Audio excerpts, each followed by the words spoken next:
My name is Luna Lucas, and I was 28 the day my parents put a $500 price tag on 60 years of my grandmother's life. It was a Tuesday morning in Gulfport, Mississippi, less than 24 hours after we lowered Grandma Ruby into the Delta clay.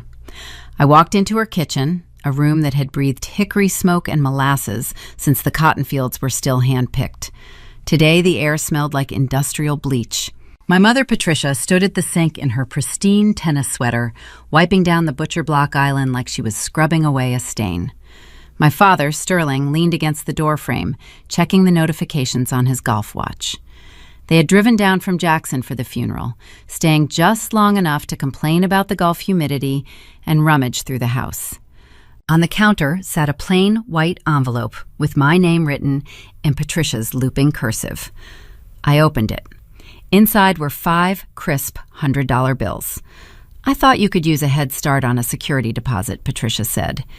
She did not look at me. She kept scrubbing the wood. "Security deposit for what?" I asked. "For your new apartment," Luna Sterling said. He slipped his phone into his pocket. "We are listing the property by Friday. A developer wants the lot. Oh, and Bo Montgomery stopped by this morning. He made an offer on that old recipe card we found in Ruby's nightstand. We figured since he runs those barbecue joints up past Biloxi, it was worth a flat $500. It is just an old piece of paper anyway. He is taking it off our hands." Patricia offered a thin, practiced smile. "He is doing us a favor, really. Nobody wants to inherit a messy kitchen, sweetheart." They were smiling. They were so proud of their negotiation. $500 for a flavor profile that had anchored this coast for decades. They saw grease stains and a dilapidated barn out back. I saw the legacy of a woman who built an empire on a 2-burner gas stove. They were handing over her life's work to a local tycoon so they could buy another round of drinks at the country club. What happened next ended my family as I knew it. Welcome back to QT Told Stories, where quiet boundaries change everything, and dignity always gets the last word. If you have ever watched someone try to sell out your worth, let me know your age in the comments, and hit subscribe. I read every single one. I did not yell at my parents that morning. I did not throw the envelope back in their faces. Growing up as the invisible daughter of status-obsessed socialites teaches you how to swallow a reaction before it reaches your eyes. I stood there, holding the 5 bills, listening to the ceiling fan cut through the heavy air. What Sterling and Patricia did not know was that 18 months ago, while Ruby was still sitting right there at that table shelling pecans, she made me swear 2 things: never give the sauce away for free, and never let them in the kitchen. She knew her son and daughter-in-law would sell her memory for pocket change the moment her heart stopped. She just did not know I would beat them to the bank. Before her mind started to fade, Ruby and I formed a limited liability company. I spent my nights navigating patent law, supply chains, and distribution models while working my day job as a brand strategist in Biloxi. We documented every measurement, every temperature shift, every secret ingredient. I federally trademarked the name Ruby's Delta Gold. I secured a co-packing facility in Chicago to bottle it at scale. And 3 weeks ago, I signed a binding acquisition deal with a national specialty food distributor.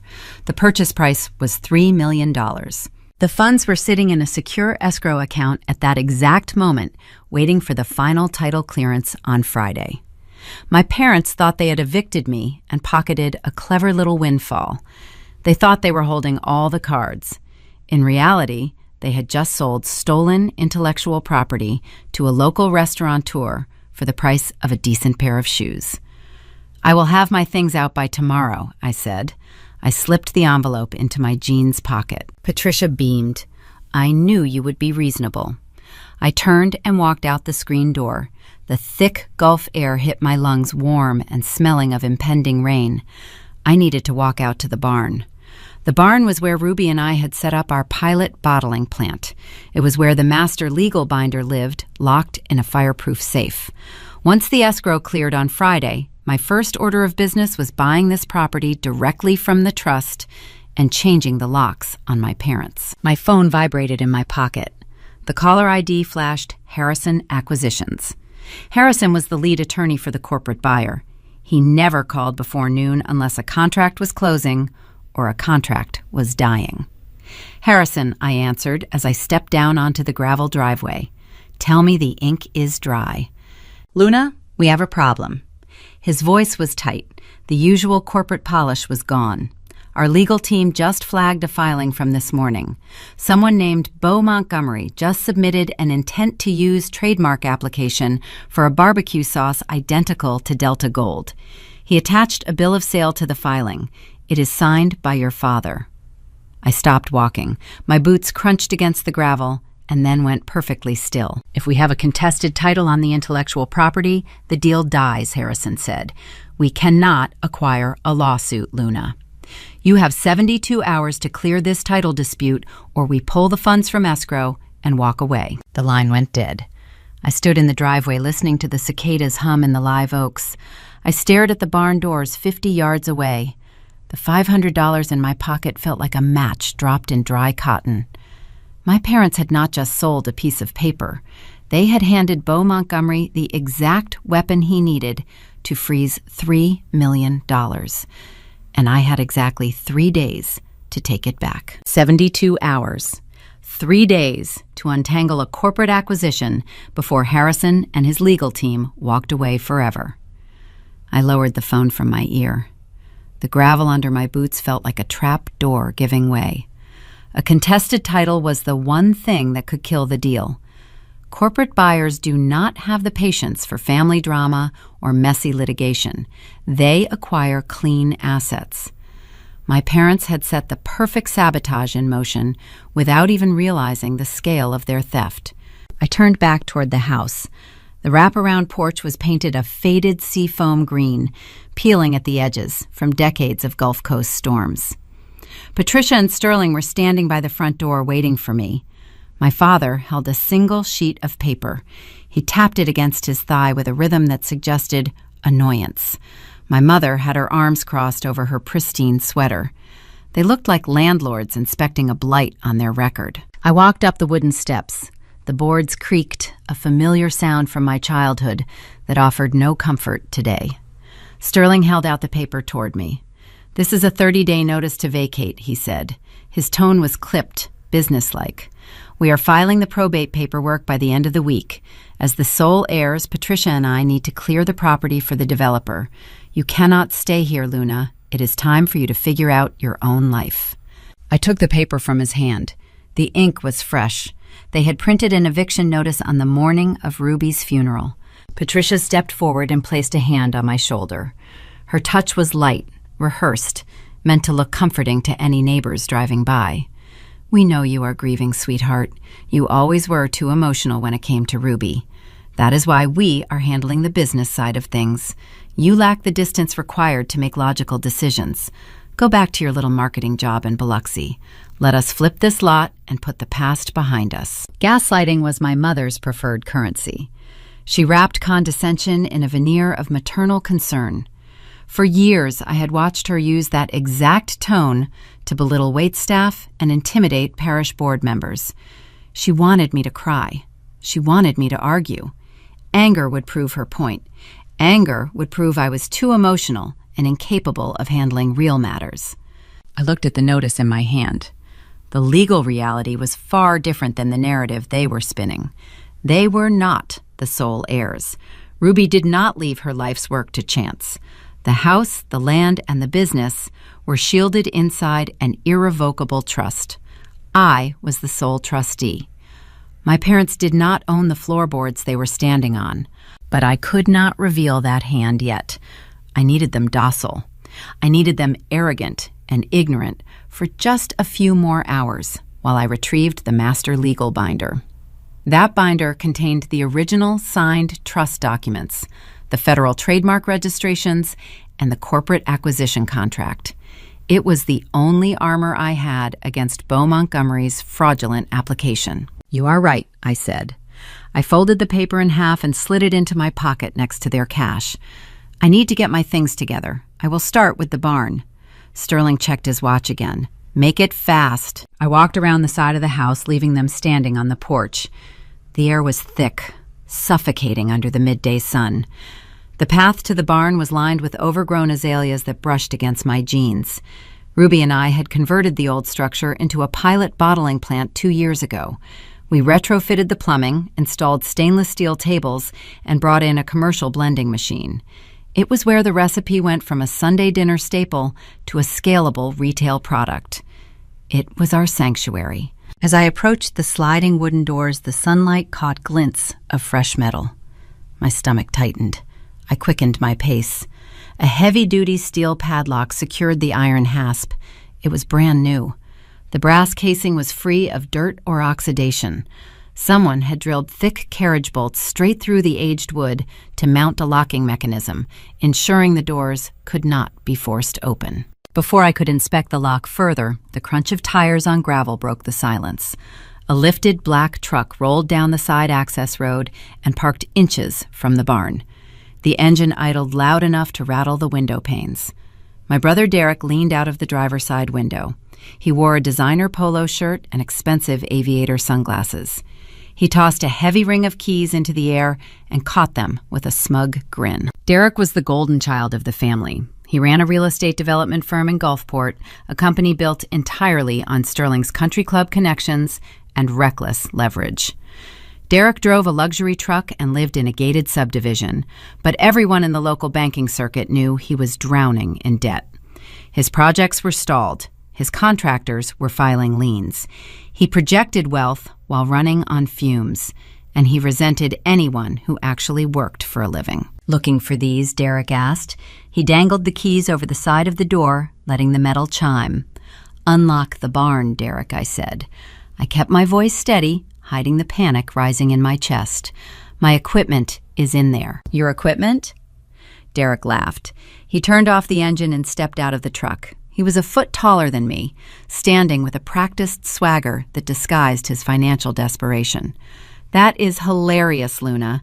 Dad said you were being delusional. This whole property belongs to the estate now. Everything inside that structure is considered a family asset. The barn is off limits until probate clears." He walked over to the padlock and gave it a firm tug.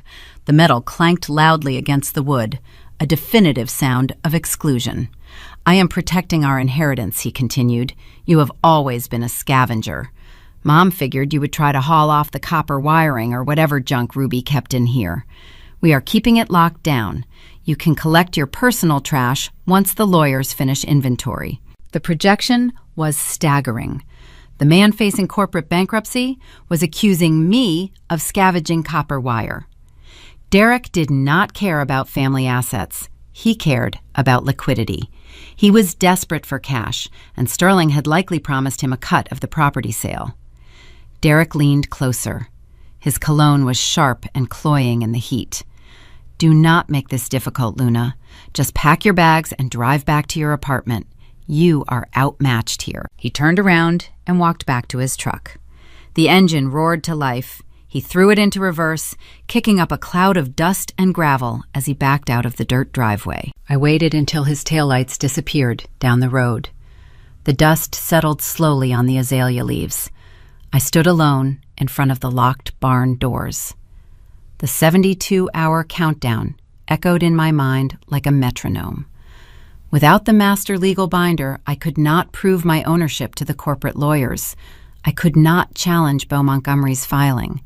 I was trapped on the wrong side of the door. I walked over to the side of the barn. There was a single, dust-caked window looking into the office area. Ruby and I had built a small desk in the corner out of the way of the blending machines. I used my sleeve to wipe a layer of grime off the glass. I pressed my face against the pane and cupped my hands around my eyes to block out the harsh glare. The interior was dim shadows clinging to the stainless steel vats and the concrete floor. I scanned the space, tracing the familiar layout of our secret operation. The bottling line was untouched. The blending machine sat silent in the center of the room. My eyes moved to the corner office space. The wooden desk was empty. The heavy steel safe we kept tucked under the desk, the safe that held our limited liability operating agreement, the trademark certificates, and the binder, was sitting wide open. The door hung loose on its hinges. The interior shelves were completely bare. The physical intellectual property binder was gone. My heart slammed against my ribs. A cold sweat broke across my neck despite the heat. Sterling and Patricia had sold a scrap of paper for $500, but someone else had taken the real prize. Someone knew exactly what to look for. Someone understood the corporate value of the sauce and had the foresight to steal the paper trail. The lock on the door was not designed to keep me from scavenging. It was designed to keep me from realizing the theft had already occurred. I stood back from the window, breathing in the heavy air. The timeline was evaporating. The legal shield I spent 18 months building had just been stolen from under my nose. I needed answers, and I knew exactly whose door I was going to knock on next. My apartment sat on the second floor of a brick complex overlooking the Biloxi Harbor. The window air conditioning unit rattled a constant mechanical drone that usually helped me unwind after long shifts at the branding agency. Today, the noise sounded exactly like a ticking clock. I dropped my keys on the granite counter and stared at the blank white wall of my living room. The safe was empty. The physical binder was gone. The legal armor I had spent over a year forging alongside my grandmother had vanished into the humid Mississippi afternoon. I grabbed a legal pad and a pen sitting at my small dining table. I needed to construct a timeline. I needed to map out every single person who possessed access to Ruby's property over the past 48 hours. I traced circles on the yellow paper, listing names, motives, and opportunity. Sterling, Patricia, Derek, Bo Montgomery. They were operating together, but I lacked the connective tissue explaining how a local restaurant owner convinced my country club parents to orchestrate a break-in. A sharp knock at my front door broke the silence. I set the pen down. I did not move. My parents had just handed me an eviction notice. My brother had just mocked me outside a padlocked barn. The last thing I wanted was another family emissary coming to deliver threats. The knock came again. 3 precise, rhythmic taps. I walked to the door and looked through the peephole. Standing in the hallway was Maya. I unlatched the deadbolt and pulled the door open. Maya Caldwell was the only person in our entire family orbit who genuinely intimidated my mother. She was Derek's wife, a brilliant African-American certified public accountant who ran her own highly successful firm downtown. For 5 years, Maya had navigated the Caldwell family gatherings with cold precision. She endured Patricia's endless microaggressions, the cheap wine offered in plastic cups while the rest of the table drank from crystal, and the thinly veiled comments about her professional ambition. Maya never lost her temper. She treated my parents the same way she treated a complicated tax audit. She remained emotionally detached while quietly cataloging every single discrepancy. Technically, she belonged to the enemy camp, but her moral compass always pointed strictly toward the truth. "I did not expect you," I said, keeping my hand on the doorknob. "I did not expect to be here," Maya replied. She looked down the empty hallway, checking for neighbors, then looked back at me. "Are you going to invite me inside, Luna, or do we need to discuss federal tax fraud in the corridor?" I stepped back and let her enter. She walked past me, her tailored charcoal suit impeccable despite the oppressive Gulf heat. She carried a sleek leather tote bag, which she set carefully on my kitchen island. She did not ask for a glass of water. She did not offer empty condolences about the funeral. Maya dealt exclusively in ledgers and liabilities. "Lock the door," she said. I turned the deadbolt. I walked over to the kitchen island, standing opposite her. "What is going on, Maya?" She unzipped her tote bag and retrieved a silver flash drive. She placed it on the granite counter between us. The metal caught the afternoon light filtering through the blinds. "Your brother is drowning," Maya said. Her voice was steady, devoid of any marital affection. "Derek likes to play the wealthy developer. He drives the luxury truck, he wears the expensive watches, but his commercial projects in Gulfport have been stalled for 9 months. His framing contractors filed mechanic liens last week. He missed a balloon payment on his primary construction loan 30 days ago. The bank is preparing to initiate foreclosure proceedings on his entire portfolio. He is functionally bankrupt." I looked at the silver drive. "And Sterling is trying to bail him out." "Sterling cannot bail him out, Maya corrected. Your father leveraged his own retirement accounts to fund Derek's initial projects 3 years ago. If Derek goes under, Sterling and Patricia lose their country club membership, their primary residence, and their social standing. They are all chained to the same sinking ship. I crossed my arms. The pieces were starting to align. The sudden rush to sell Ruby's house, the eviction notice, the padlocked barn. They were desperate for liquidity. But selling an old house in the Delta would not cover commercial real estate debts. It was a bandage on a bullet wound. A house sale will not save them, I said.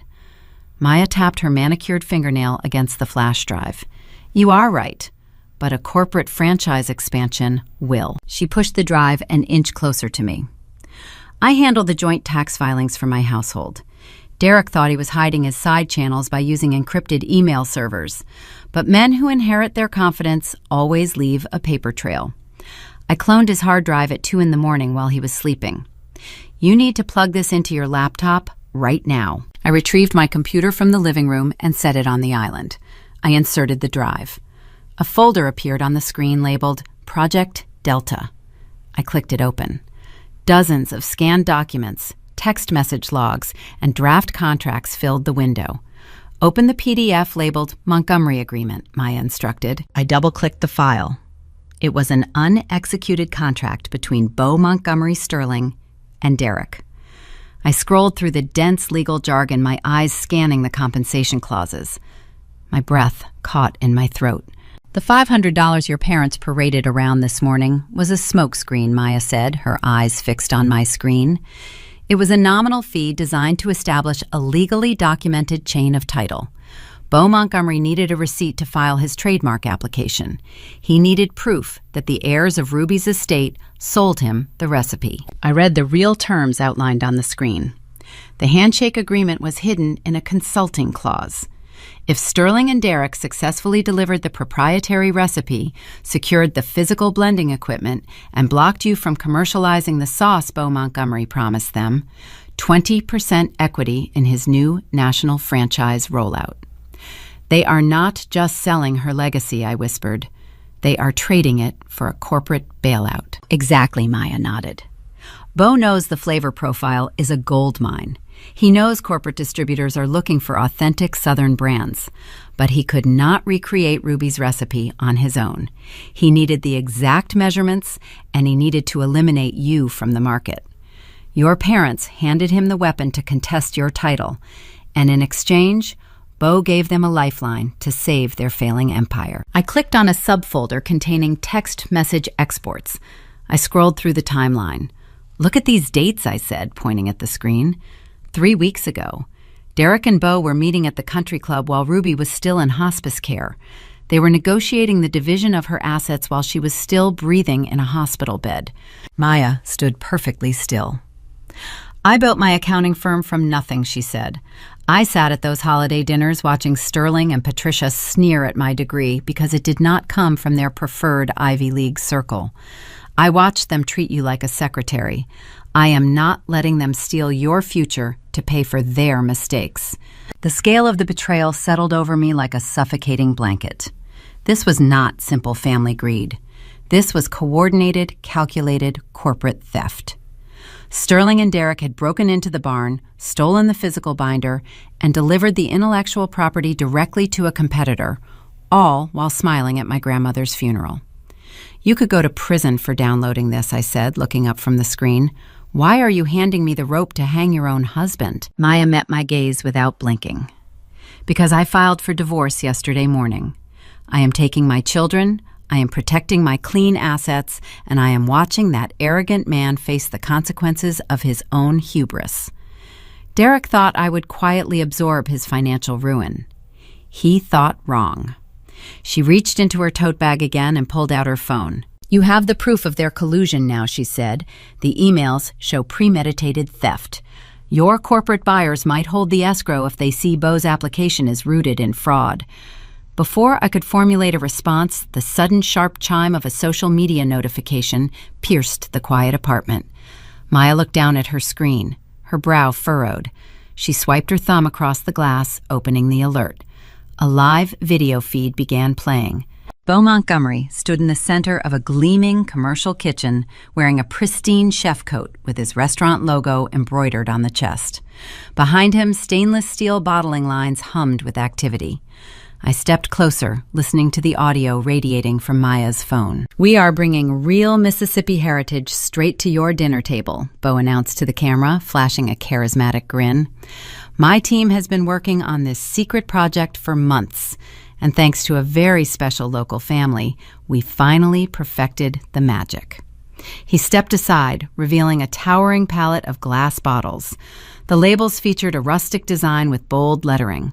"Get ready, Gulf Coast," Bo said, pointing directly at the lens. Montgomery's Delta Gold hits retail shelves in exactly 7 days. We are launching with a grand tasting party right here at the flagship restaurant next Wednesday. Do not miss it. The video ended. The screen faded to black. Maya and I stood in the kitchen, the silence rushing back in to fill the void. The 72-hour countdown from my corporate buyer suddenly felt like an impossible luxury. Bo was not just filing a trademark application to cause a legal delay. He already had the co-packing facility running. He had the bottles. He was preparing to flood the market and claim the brand equity before a judge could even review an injunction. "The clock just got significantly faster," Maya said, slipping her phone back into her pocket. I stared at the silver flash drive on the counter. The game had fundamentally changed. I was no longer just fighting my parents for a recipe card. I was going to war against a funded commercial operation that possessed my stolen property, and I had 7 days to stop a train that had already left the station. I left Maya in my apartment and drove straight to downtown Gulfport. The air conditioning in my sedan struggled against the thick afternoon heat, but my hands on the steering wheel felt like ice. I needed to shift from defense to offense. I parked outside a renovated brick building near the courthouse and walked up to the second floor. Sarah did not do small talk. She was an intellectual property litigator who treated corporate law like a contact sport. We met 3 years ago when she helped a local artist sue a national retailer for stealing textile designs, and she won the case before it ever reached a courtroom. When Ruby and I decided to protect the sauce, Sarah was the first person I called. I walked into her office and dropped the flash drive on her glass desk. I pulled up the video of Bo Montgomery on my phone and set it next to the drive. "Watch this," I said. "Then look at the cloned hard drive." Sarah pushed her wire-rimmed glasses up the bridge of her nose and pressed play. She watched Bo announce his launch party. She did not blink. She plugged the flash drive into her laptop, scanning the unexecuted equity agreement between Bo and my father. Her eyes tracked the screen, absorbing the clauses, the promises, the coordinated theft. "They broke into the barn," I explained, keeping my voice level. "They stole the physical binder with the trust documents and the trademark certificates. Bo used a fake bill of sale for $500 to file a fraudulent intent-to-use application. Now he is rushing to retail production to establish market presence before we can clear the title for the corporate buyer. Harrison gave me less than 3 days to fix this." Sarah leaned back in her leather chair. She folded her hands together. "They think they can outrun a federal registration with a local public relations stunt? They think because they stole the paper copies, the digital record ceases to exist. It is a bold strategy, and it is incredibly stupid." We spent the next hour drafting the response. It was not a polite warning. It was a legal guillotine. Sarah drafted a cease and desist letter designed to shatter Bo Montgomery's confidence. We cited the federal trademark registration number. We attached digital watermarked copies of the corporate acquisition agreement, proving that a multi-million-dollar transaction was already in progress. We outlined the specific financial damages Bo would personally face for tortious interference with a corporate contract. We did not mention the barn. We did not mention my family. We kept it strictly procedural. We made it clear that if Montgomery's Delta Gold hit the shelves next Wednesday, Sarah would file an injunction in federal court and seek damages that would bankrupt his entire restaurant group. "Send it," I said. "Courier to his restaurants and certified email to his corporate address." Sarah hit send. The trap was set. I walked out of Sarah's office feeling a fragile sense of control return to my chest. A local restaurant tycoon might wield power over the Biloxi Chamber of Commerce, but federal trademark law cared nothing for his charm. I expected the cease and desist to work like cold water on a grease fire. I expected Bo to call his own lawyers, realize the liability he was absorbing, and immediately abandon the handshake deal with my father. I sat in my car in the courthouse parking lot watching the coastal clouds gather off the Gulf. I waited for Harrison to call and say the title dispute was dropped. Instead, my phone vibrated in the cup holder. The screen displayed my father's name. Sterling was calling, not Bo. I took a slow breath, centering myself. I swiped the screen and lifted the phone to my ear. "Hello, Sterling." "You arrogant little thief." His voice came through the speaker, raw and unhinged. The country club polish was gone. The calculated condescension he used on the porch this morning had evaporated. He was furious. I kept my gaze fixed on the steering wheel.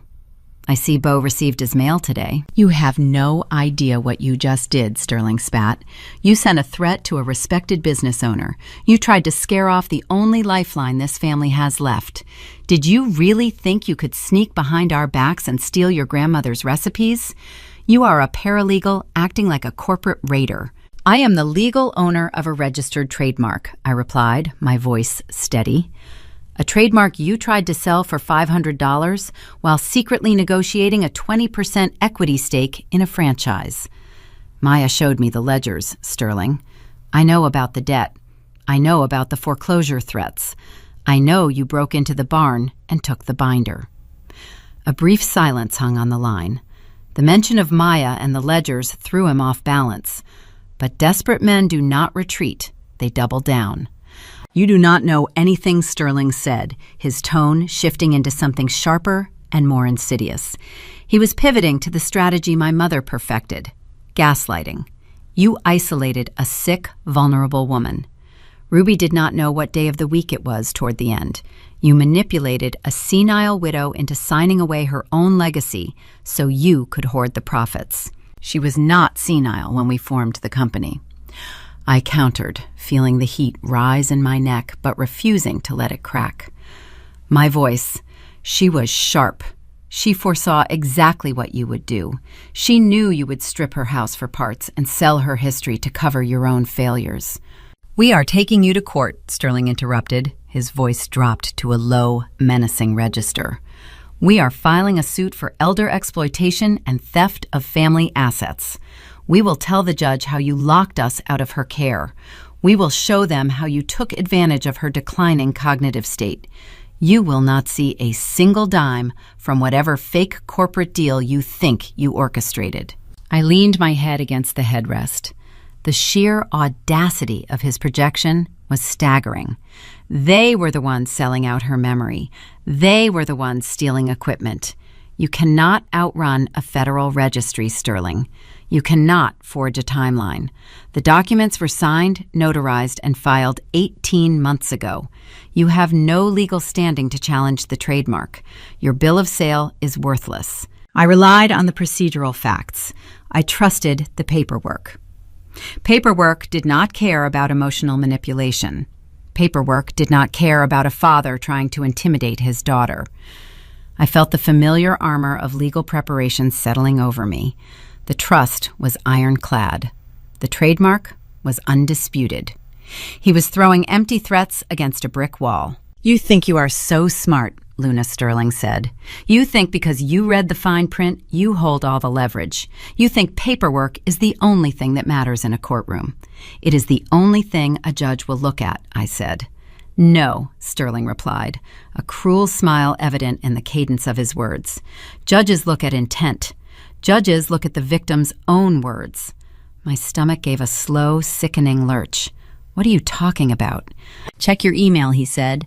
"I just sent you a little piece of family history. We found it while we were clearing out her digital files this afternoon. Let us see what your corporate buyers think of a contested title when they watch the actual owner state her intentions on camera." The line went dead. I sat in a sweltering car, the engine off, the air conditioning silent. The coastal humidity pressed against the windows. My hands hovered over my phone. I did not want to open the email app. I did not want to see what he had manufactured.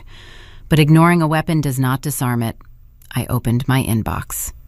There was a new message from Sterling, no subject line, just a video file attachment. I tapped the screen. The video buffered for a second before filling my display. It was a cell phone recording. The lighting was poor, casting harsh shadows across the room. I recognized the floral wallpaper of Ruby's living room. The timestamp indicated it was filmed nearly a year ago, right around the time her memory started to slip, right when her good days began to blur into the bad ones. Ruby sat in her worn floral recliner. She looked incredibly fragile. Her lavender cardigan was wrapped tightly around her shoulders. She looked exhausted, her eyes lacking the sharp spark that defined her entire life. Someone was holding the camera, standing just out of frame. The voice behind the lens belonged to Derek. Grand Derek's voice coaxed from the shadows. "Tell us about the sauce. Who does the recipe belong to?" Ruby looked at the camera. She looked confused, as if she had just woken up from a deep sleep. She rubbed her paper-thin wrist. The video glitched a harsh jump cut, indicating the footage had been spliced. "The sauce," Ruby murmured, her voice trembling slightly. "Right," Grand Derek prompted again, louder this time. "The recipe is for the whole family, right? It belongs to the family, Sterling and me." Another jump cut. The transition was jarring, clipping her original response. Ruby looked directly into the lens. She gave a slow, tired nod. "Yes, Sterling. The recipe belongs to the family." The video ended. I stared at the black screen, my reflection staring back at me. The footage was heavily edited. The context was entirely stripped away. Derek had cornered her during one of her most vulnerable moments, peppered her with leading questions, and chopped the recording to isolate a single sentence. It was a digital forgery built on manipulation. But in a local county courthouse playing in front of a judge who played golf with my father, a video of a sweet, confused elderly woman handing over her legacy to her son was a devastating piece of theater. It was the exact kind of emotional evidence that could convince a judge to freeze an asset transfer. It was the exact kind of messy family dispute that would send Harrison and his corporate buyers running for the exit. My parents had not backed down from the cease and desist. They had just escalated the war, and they were using my grandmother's face to do it. I forwarded the video file to a forensic audio engineer in Atlanta before my car engine even turned over. His name was Marcus. We crossed paths 2 years ago when my agency handled the rebranding campaign for his post-production studio. I typed a brief message explaining the stakes. I needed someone who could dissect the digital sound waves and prove the visual jump cuts were masking manipulated audio. The corporate buyers would demand irrefutable forensic evidence that the statement from Ruby was manufactured. A simple denial from me would hold no weight against a video of a sweet widow. I drove back to my apartment and barely slept. I watched the clock tick toward morning, knowing the 72-hour window Harrison gave me was rapidly closing. The next day, I walked into the glass and steel lobby of the branding firm where I worked as a senior strategist. The air conditioning hummed, a sharp contrast to the suffocating coastal heat outside. My job required me to construct airtight narratives for regional clients. I understood how public perception shaped corporate reality.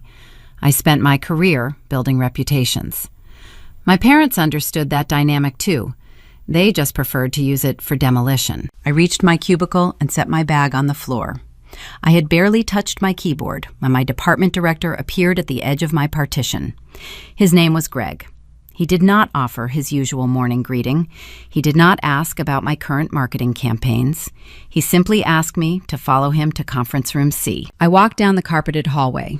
When Greg opened the glass door, I saw our human resources manager sitting at the long mahogany table. Her name was Sylvia. She had a thick manila folder resting squarely in front of her. I took a seat. The room felt incredibly small. Sylvia folded her hands over the folder. She used the careful, hushed tone reserved for workplace tragedies and severe compliance violations.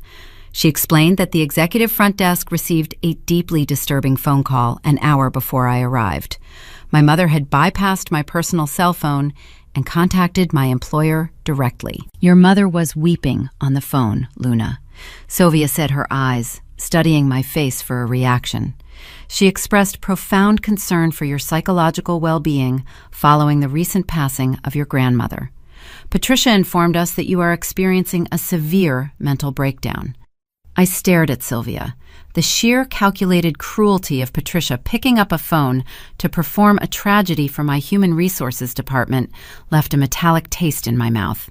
Sylvia opened the folder. The allegations escalated. Patricia claimed I was stealing sensitive family property during my episodes of grief. Worse, she told the company I was using their secure servers and corporate software to orchestrate illegal lawsuits against my own relatives to fund a delusion.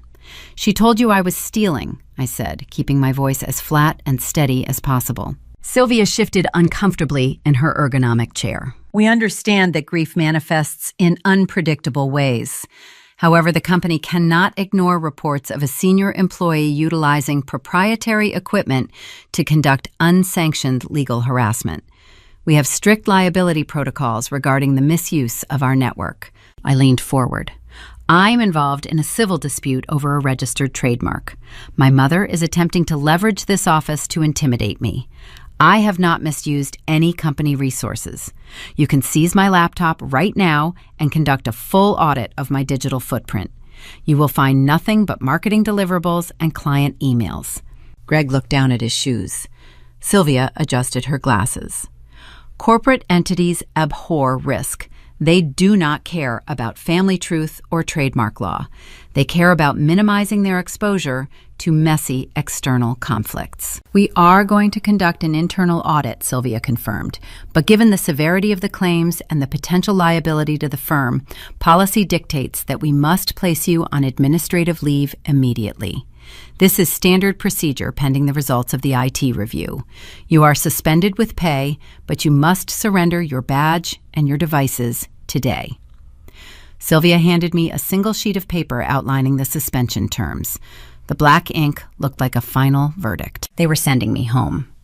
I stood up and walked out of the conference room. Greg followed a few paces behind me, acting as an official escort to ensure I did not access the secure network. The walk back to my desk felt like wading through deep water. The open plan office design meant there were no secrets. Dozens of my colleagues were sitting at their workstations. They all tried to look at their monitors, but I could feel the weight of their peripheral stares. Greg handed me a flattened cardboard box. The visceral embarrassment burned the back of my neck. I was a professional who prided herself on competence and reliability. Now I was being supervised while I packed my personal belongings. I placed my ceramic coffee mug into the box. I packed my spare sweater. I reached for the small framed photograph of Ruby standing in front of her hickory smoker. My hands betrayed a slight tremor as I placed the frame gently on top of my sweater. I picked up the box. The quiet stigma of perceived mental instability filled the silent office. No one offered a sympathetic smile. No one asked if I was okay. Patricia had painted me as erratic and dangerous, and the resulting corporate response validated her narrative to everyone in the room. I rode the elevator down to the lobby in total silence. Greg took my security badge at the front doors and wished me luck with a stiff nod. As I pushed through the revolving glass doors, the humid Mississippi morning hit my face. The realization washed over me with chilling clarity. This humiliation was not the primary goal. Patricia did not care if I lost my salary. She was playing a much longer, much darker game. If Sterling filed his injunction in county court to freeze my $3 million escrow, his lawyers would need to prove I manipulated a vulnerable woman. They needed to destroy my character. By calling my office and forcing a suspension, Patricia had generated an official corporate paper trail. When the court date arrived, Sterling would subpoena my employment records. He would hand the judge a verified document proving I was placed on leave for erratic behavior and suspected theft. They were systematically dismantling my credibility so no one would believe a word I said when I took the stand. I walked across the vast asphalt parking lot toward my sedan.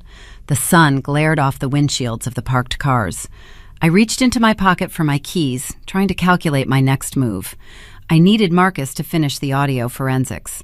I needed to meet with Sarah to counter the impending probate injunction. I needed to figure out how to stop Beau Montgomery from launching his retail line in 6 days. I pressed the unlock button on my key fob. The headlights on my sedan flashed. Before I could reach for the door handle, the sharp chirp of a siren pierced the parking lot. I turned my head. A white Gulfport police cruiser turned rapidly into the lot, its blue lights flashing against the surrounding brick buildings. A second cruiser followed close behind, tires squealing slightly as it accelerated up the aisle. They did not park in the visitor spaces. They drove directly toward me. The first cruiser angled its front bumper, blocking my sedan from reversing. The second vehicle pulled up at a diagonal, effectively boxing me in against the curb. I stood holding my cardboard box, the framed photo of Ruby, rattling against my coffee mug. The heavy air seemed to stop moving entirely. The driver's side door of the lead cruiser pushed open. A uniformed officer stepped out into the heat. He rested his hand on his utility belt and fixed his gaze directly on me. "Step away from the vehicle, ma'am," he instructed, his voice projecting across the empty pavement. "Keep your hands where I can see them." "Step away from the vehicle, ma'am," the officer repeated. His hand rested near his radio. He walked a slow, deliberate arc around my sedan, scanning the interior through the tinted glass. I placed the cardboard box on the hot asphalt. The framed photo of Ruby clicked against the ceramic rim of my coffee mug. I stood straight, keeping my hands visible, resting them flat on the heated roof of my car. "Are you Luna Lucas?" the second officer asked, stepping out of the passenger side of the cruiser. He wore dark sunglasses that hid his eyes, making his expression unreadable. "I am," I replied. My voice did not shake. Growing up under Patricia taught me that showing fear was an open invitation for further attack. "We received a report from a family member," the first officer said, pulling a small leather-bound notepad from his breast pocket. "A Patricia Lucas. She claims you unlawfully removed proprietary business assets from a property on Oakwood Lane, specifically a historic recipe document and commercial blending machinery." My mother had not just called my human resources department to stage a mental breakdown. She had dialed emergency services to brand me a criminal. She wanted me handcuffed in the parking lot of my employer. She wanted the spectacle of flashing lights and public disgrace. I took a slow, measured breath. I did not complain about my mother. I did not mention the $500 bribe or the eviction notice. Law enforcement officers deal in facts, and emotional family drama only muddies the water. I relied entirely on my paperwork armor. "Officer," I said, maintaining steady eye contact, "I am the sole trustee of the Ruby Lucas Irrevocable Trust. I am also the registered owner of the limited liability company that holds the federal trademark for that recipe. The equipment in question belongs to my corporate entity. My mother does not have legal standing over those assets." The officer frowned, his pen hovering over the notepad. "Do you have documentation to support that claim on your person right now?" I slowly reached into my pocket and retrieved my phone. I unlocked the screen and opened my secure cloud drive. I tapped the file containing the master legal binder. I held the phone out toward him. The officer stepped forward and took the device. He scrolled through the high-resolution scans. He looked at the federal trademark registration, noting the official seal and my name listed as the managing member. He read the first page of the trust agreement. His partner peered over his shoulder, reading the legalese. They were looking at irrefutable legal architecture. My parents thought they could weaponize the local police by telling a tearful story about a grieving mother and a thieving daughter. But a federal registration number silences tears. It transforms a dramatic accusation into a clerical error. The first officer handed my phone back. He tapped his shoulder radio, murmuring a clearance code to dispatch. "This is a civil dispute regarding corporate property," the officer stated, his tone shifting from authoritative to annoyed. "We cannot make an arrest based on a contested inheritance claim. You need to resolve this ownership debate in a courtroom. Have a good afternoon, ma'am." They climbed back into their cruisers and drove away, leaving me standing in the stifling heat. The physical threat of handcuffs vanished, but the invisible damage was already cementing. I looked toward the glass facade of the office building. 3 of my colleagues were standing near the revolving doors, watching me. They saw the police box me in. They saw the interrogation. The corporate gossip mill would have the story circulated before I even reached the highway. I drove back to my apartment in Biloxi. The coastal sky bruised purple with incoming rain, matching the heavy pressure building in my chest. I sat on my sofa and opened social media. Patricia rarely left a narrative to chance. If she failed to secure my arrest, she would secure my exile. Her post sat at the very top of my feed. It featured a vintage photograph of Ruby holding me as an infant. The caption was a masterclass in weaponized grief. It breaks a mother's heart to watch greed tear a family apart during our darkest hour of mourning, Patricia wrote. We prayed our daughter would honor her grandmother's memory. Instead, she chose to exploit a vulnerable widow and steal our family heritage for her own selfish gain. We ask for your prayers as we navigate this painful betrayal. The comments poured in beneath the photo. Members of the Gulfport Country Club, elders from her church, local business owners who frequented Bo Montgomery's restaurants, they all offered their unwavering support. They called my actions shameful. They praised Patricia for her grace under pressure. One woman I had known since middle school suggested I needed serious psychiatric help. The community I grew up in convicted me in the court of public opinion within 2 hours.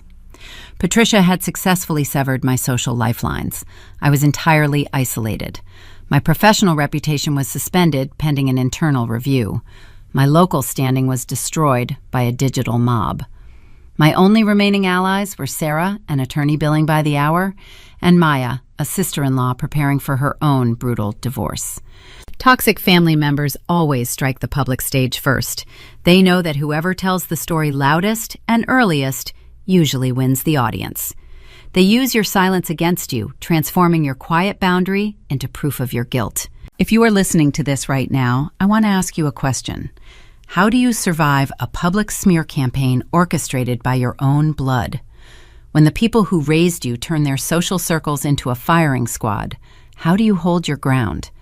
Tell me your strategies in the comments. I read every single one. I set my phone face down on the coffee table. I needed to focus on the corporate deadline. Harrison was expecting a clear title in less than 48 hours. I walked into the kitchen to pour a glass of water, trying to clear my head. My phone rang against the glass tabletop. The caller ID showed Sarah's office number. I answered it on the first ring. Did Bo respond to the cease and desist, I asked? Luna, sit down, Sarah said. Her voice lacked its usual sharp, litigious energy. It sounded heavy. I leaned against the granite counter, gripping the edge. What happened, Sarah? Bo Montgomery did not respond, she explained, because he does not have to. Sterling and Derek bypassed the trademark dispute entirely. They just filed an emergency probate injunction in Harrison County Court. My chest tightened. An injunction? On what grounds? Elder exploitation, Sarah replied. They presented the local judge with an affidavit claiming you manipulated Ruby while she suffered from advanced dementia. They are arguing that the trust, the limited liability company, and the federal trademark were all obtained through coercive control of a vulnerable adult. I gripped the counter harder. We have the medical evaluation, Sarah. We have the notary signatures from 18 months ago, proving she was lucid and capable of making her own financial decisions. I know, Sarah said gently, but they provided a sworn statement from a local physician, a Dr. Vance. He claims he treated Ruby during that window and diagnosed her with severe cognitive decline. He submitted a medical evaluation supporting their timeline. They bought a doctor, I whispered, realizing the depth of the corruption. The judge granted a temporary restraining order based on the medical affidavit, Sarah continued. The order legally blocks the $3 million escrow release. It freezes your personal bank accounts. It suspends your authority as trustee, pending a full investigation. I looked out the window at the Biloxi harbor, watching the gray waves crash against the seawall. Sterling and Derek had not just stolen the physical recipe binder, they had engineered a legal blockade designed to starve me out. They were using a compromised local system to kill a multi-million-dollar corporate acquisition, ensuring I had zero resources left to fight them. The Harrison County Courthouse sat in the center of downtown Gulfport like a concrete fortress. It smelled of lemon polish and stale air conditioning. I walked through the metal detectors with Sarah at 8 o'clock the next morning. My mother and father were already seated in the gallery. Sterling wore a tailored navy suit. Patricia wore an elegant black dress, performing the role of the heartbroken matriarch forced into a courtroom to save her family. Judge Thomas Harmon presided over the preliminary hearing. He was a man with silver hair and a perpetual sunburn. I knew his face. I had seen him drinking scotch on the veranda of my parents' country club every summer since I was a teenager.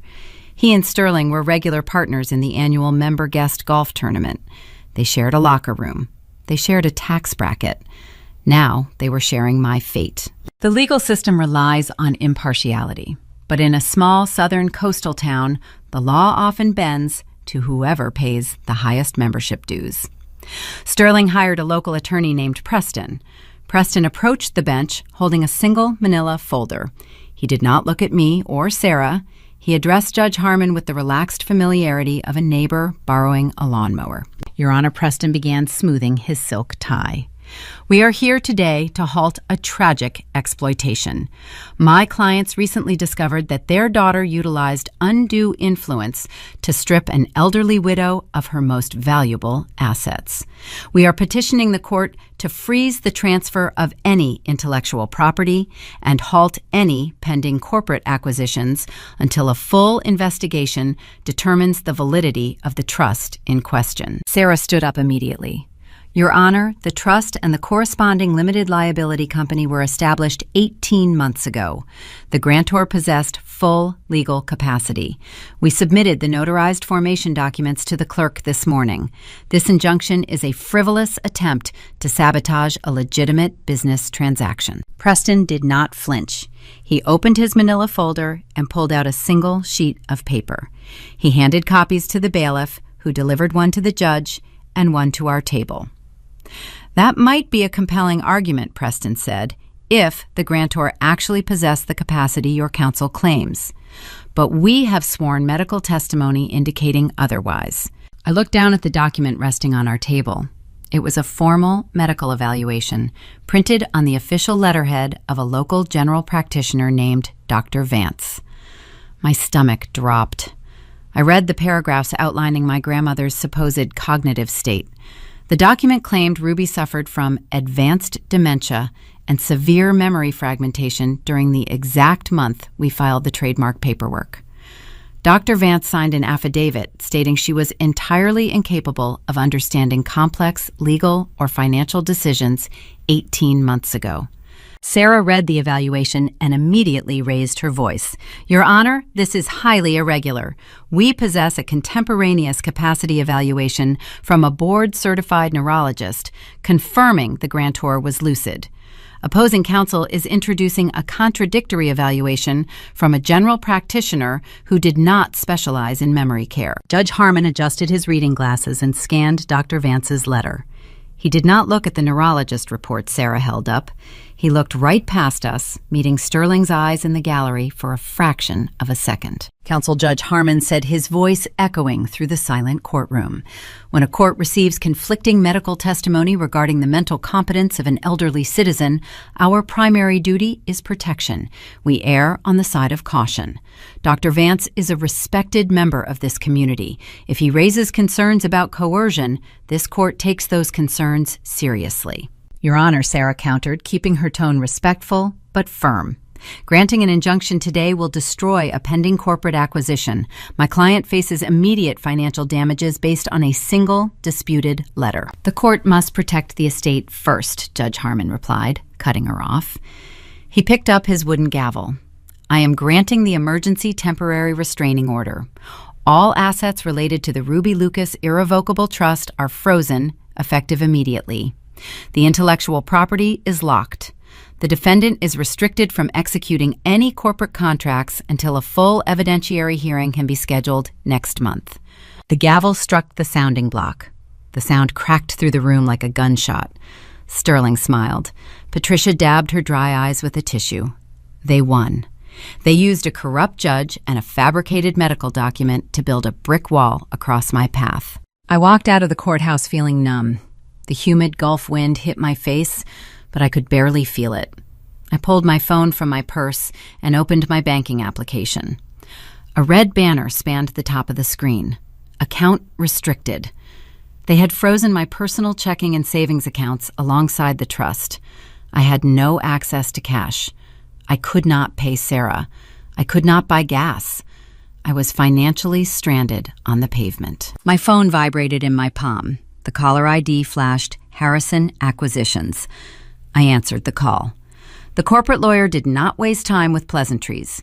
We saw the court filing, Luna Harrison said. His voice was cold, stripped of any remaining partnership. A judge just froze the intellectual property. Our buyers will not wait a month for an evidentiary hearing. We are pulling the $3 million from escrow. The deal is dead. I gripped the phone tightly, my knuckles turning white. Give me 72 hours, Harrison. Do not pull the funds yet. The medical document they used is a forgery. I am going to prove it. I just need 3 days to clear the title. Silence stretched over the line. Corporate buyers hate risk, but they love a highly profitable asset. Harrison knew the flavor profile was worth a fortune. 72 hours, Harrison finally agreed. If that injunction is not lifted by Friday afternoon, we shred the contract and walk away forever. Do not call me again unless you have a clean title. The call ended. I had 3 days to dismantle a corrupt legal ruling with $0 in my bank account. I drove my car to a small, discreet diner positioned on a neglected stretch of Highway 90. The neon sign buzzed overhead, casting a flickering red glow across the empty parking lot. It was the kind of place where locals went when they wanted to remain unseen. I slid into a cracked vinyl booth near the back, facing the door. 10 minutes later, Maya walked through the entrance. She wore a casual trench coat and carried a thick manila envelope. She slid into the booth opposite me and ordered a black coffee from the passing waitress. We lost the hearing, I said, keeping my voice low. Sterling used a doctor named Vance. He signed an affidavit claiming Ruby had advanced dementia 18 months ago. The judge froze everything. Harrison gave me 72 hours before he kills the buyout. Maya did not look surprised. She stirred her coffee with a small plastic spoon. I know all about Dr. Vance. I spent the morning auditing his financial footprint while you were in court. I leaned across the table. What did you find? Dr. Vance runs a struggling family practice near the edge of town, Maya explained. Her analytical brain processed the data with terrifying speed. He is currently 4 months behind on his commercial lease. He has extensive personal credit card debt. He is the exact type of target your father and Derek prey upon. A man desperate for a quick influx of cash. That explains why he was willing to lie, I said. But knowing he needs money does not help me in a courtroom. I need proof that Derek paid him to write that fake evaluation. Maya stopped stirring her coffee. She reached into her manila envelope. I cloned Derek's entire hard drive, Luna. I did not just copy the contracts. I exported his deleted email archives. Men like my husband believe that moving a message to the trash bin makes it disappear. They never understand how servers actually work. She pulled a single sheet of printer paper from the envelope and slid it across the laminated table. Read it, she commanded. I looked down at the paper. It was a printed email sent from Derek's private address to Dr. Vance's personal inbox. The timestamp indicated it was sent exactly 3 days ago, right after Beau Montgomery made his initial offer. I read the text of the email. Dr. Vance, we appreciate your willingness to consult on our family matters. As discussed, we need a formal evaluation backdated 18 months, confirming my grandmother's severe cognitive decline. Submit the signed affidavit to our attorney by Tuesday. In exchange for your medical expertise, Beau Montgomery will wire a $50,000 consulting fee directly to your clinic the moment the franchise agreement closes next week. Keep this quiet. I stared at the words printed on the page. It was a smoking gun. Derek had documented his own felony. He had offered a huge bribe to a licensed medical professional to commit perjury and falsify medical records. This was not just a civil dispute anymore. This was a criminal conspiracy. I looked up at Maya. Her expression was hard, resolute, and entirely uncompromising. She had just handed me the key to destroy her husband's life. "We do not take this to the local judge," Maya said, her eyes locking onto mine. "Harmon will bury this email to protect Sterling. You need to take this somewhere the country club cannot reach." I folded the printed email carefully and placed it into my pocket. The crushing weight of the frozen bank accounts and the ticking corporate deadline suddenly shifted into a singular, razor-sharp focus. Sterling thought he had trapped me in a rigged local system. He thought he won because he owned the referee. He was about to learn what happens when you drag the game into federal territory. I left the diner with the printed email folded securely in my pocket. The paper felt heavy against my leg, a tangible piece of evidence carrying the weight of my brother's impending ruin. But as I drove through the dark Biloxi streets, the reality of our legal landscape settled over me like coastal fog. A single printed email was a powerful weapon, yet it was inadequate to bypass Judge Harmon. A corrupt local magistrate could easily dismiss the document as hearsay or demand a lengthy authentication process that would drag on for months. I did not have months. I had roughly 60 hours before Harrison terminated the corporate buyout. I needed a catalyst that would immediately rip the case out of county jurisdiction and force it onto a federal docket. I needed my family to cross a line they could not erase. My bank accounts remained frozen. My credit cards declined a $12 purchase at a gas station earlier that evening. I had no access to hotel rooms or safe harbor, so I drove my sedan to the edge of Oakwood Lane. I parked under the sprawling canopy of a weeping willow half a mile down the road from my grandmother's property. I reclined the driver's seat, wrapped my jacket around my shoulders, and stared at the quiet dirt road. I knew Derek. I knew the specific brand of arrogance that fueled his daily decisions. He possessed the impatience of a man drowning in debt who believed he was always one transaction away from salvation. Bo Montgomery needed to reverse engineer Ruby's exact flavor profile before his grand launch party next Wednesday.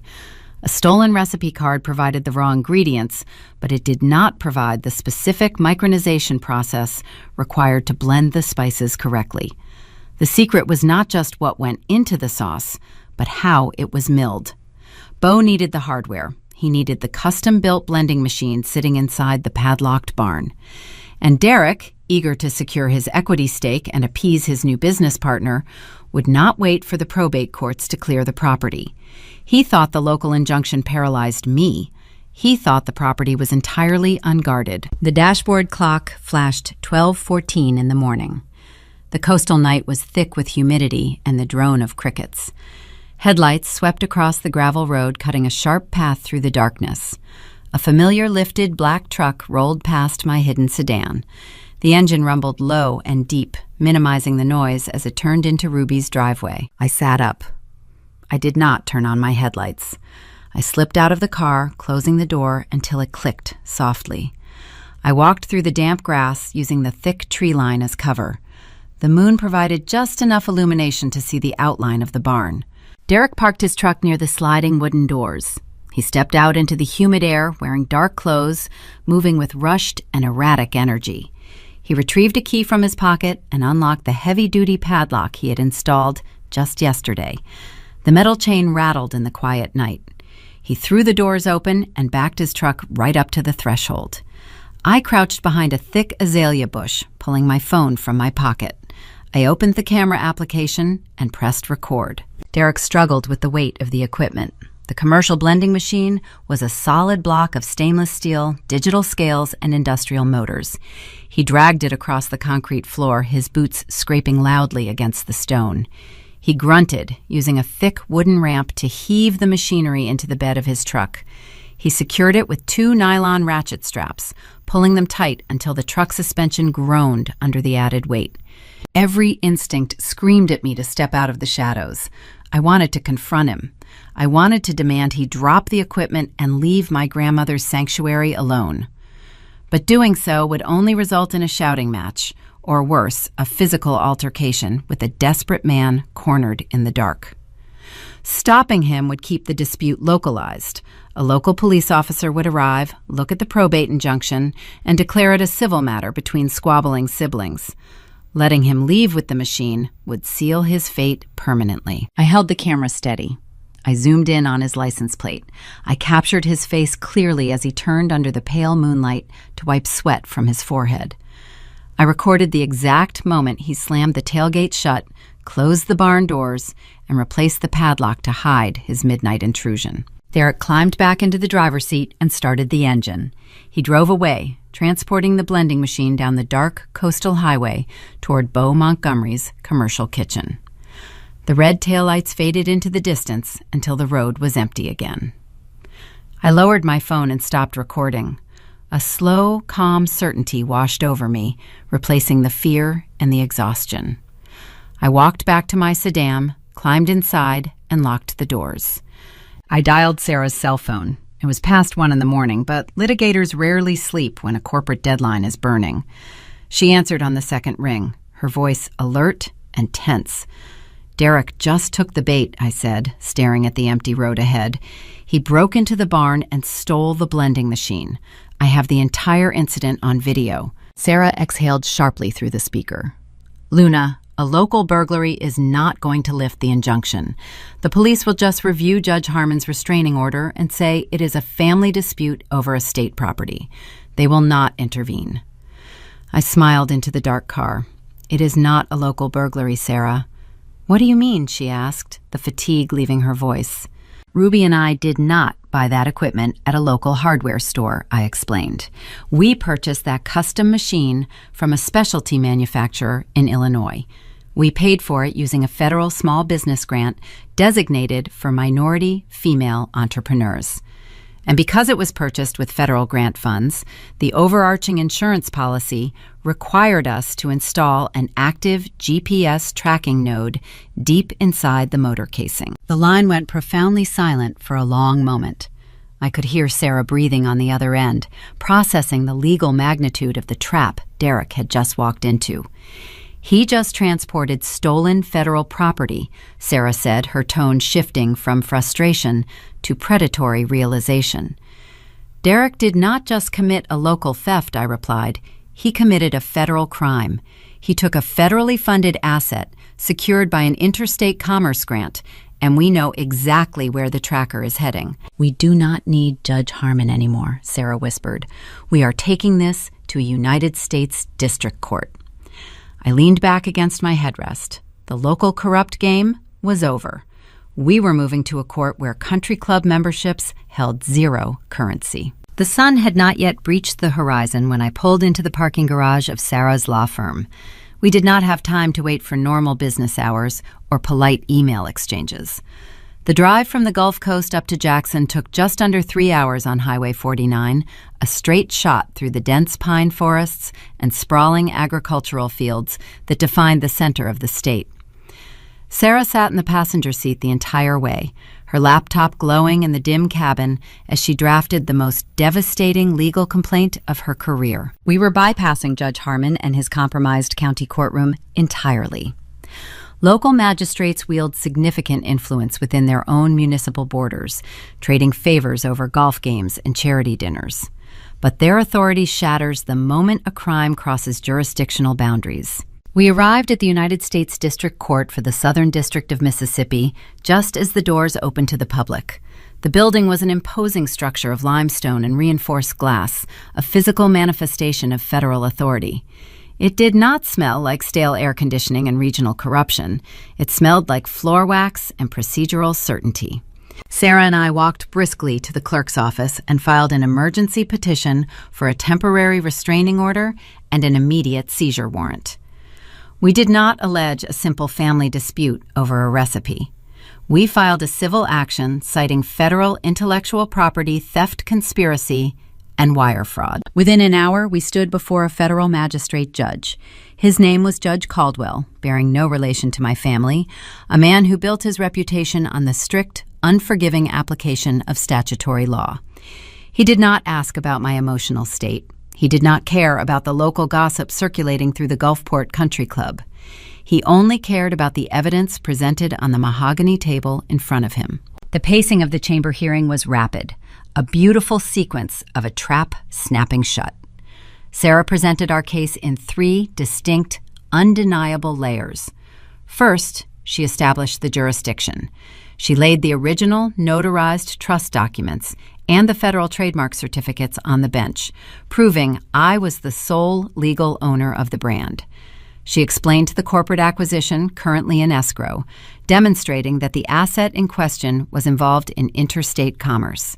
Second, she presented the geographic coordinates. I opened my laptop on the counsel table, displaying a digital map. A small, pulsing green icon blinked on the screen. I explained the terms of the federal small business grant used to purchase the custom spice blending machine and the insurance mandate requiring the active tracking node hidden inside the motor housing. The screen displayed the stolen equipment sitting precisely inside the rear loading dock of Bo Montgomery's flagship restaurant in Biloxi. Derek had unwittingly transported federally funded property across county lines to a commercial competitor. Third, Sarah delivered the fatal blow to the local injunction. She handed the judge the printed email Maya had recovered from Derek's deleted archives. "Your Honor," Sarah said, her voice echoing clearly in the quiet chamber. The local county court issued a restraining order against my client based on a medical affidavit claiming the grantor lacked mental capacity. This email proves that affidavit was procured through a $50,000 bribe negotiated between the defendants and a local physician. Because this conspiracy was coordinated using electronic mail servers spanning multiple states, it constitutes wire fraud. Judge Caldwell read the printed email. He looked at the pulsing green dot on the laptop screen. He reviewed the federal trademark registration. He did not hesitate. He did not look to the gallery for a familiar face because he answered to a higher jurisdiction. The local county injunction is hereby superseded and voided. The judge announced his pen moving swiftly across the legal pad. The evidence strongly suggests a coordinated effort to defraud a federally registered entity and steal proprietary commercial equipment. He signed the federal seizure warrant. The document granted the United States Marshals Service the immediate authority to enter Bo Montgomery's property, confiscate the stolen blending machine, and secure any physical documents related to the trademark dispute. The federal warrant sliced through Sterling and Derek's local barricade like a scalpel. I walked out of the courthouse and immediately dialed Harrison. The coastal wind was picking up, signaling an afternoon storm. "We have a federal seizure warrant," I said the moment he answered. "A United States judge just voided the local injunction. The title is clear. The marshals are executing the retrieval today." Harrison let out a slow breath. Corporate lawyers respect aggressive maneuvers that eliminate risk. "You bypassed the local court," he noted, a hint of genuine respect coloring his tone. "I had to," I replied. "I need you to hold the escrow account open. I will hold the funds for exactly 24 more hours." Harrison agreed. "If the federal agents secure the equipment and Bo Montgomery formally withdraws that fraudulent trademark application by tomorrow afternoon, the $3 million is yours." The deal was breathing again. 200 miles south, back in Gulfport, my family remained entirely oblivious to the federal hammer suspended over their heads. The coastal sky darkened into evening.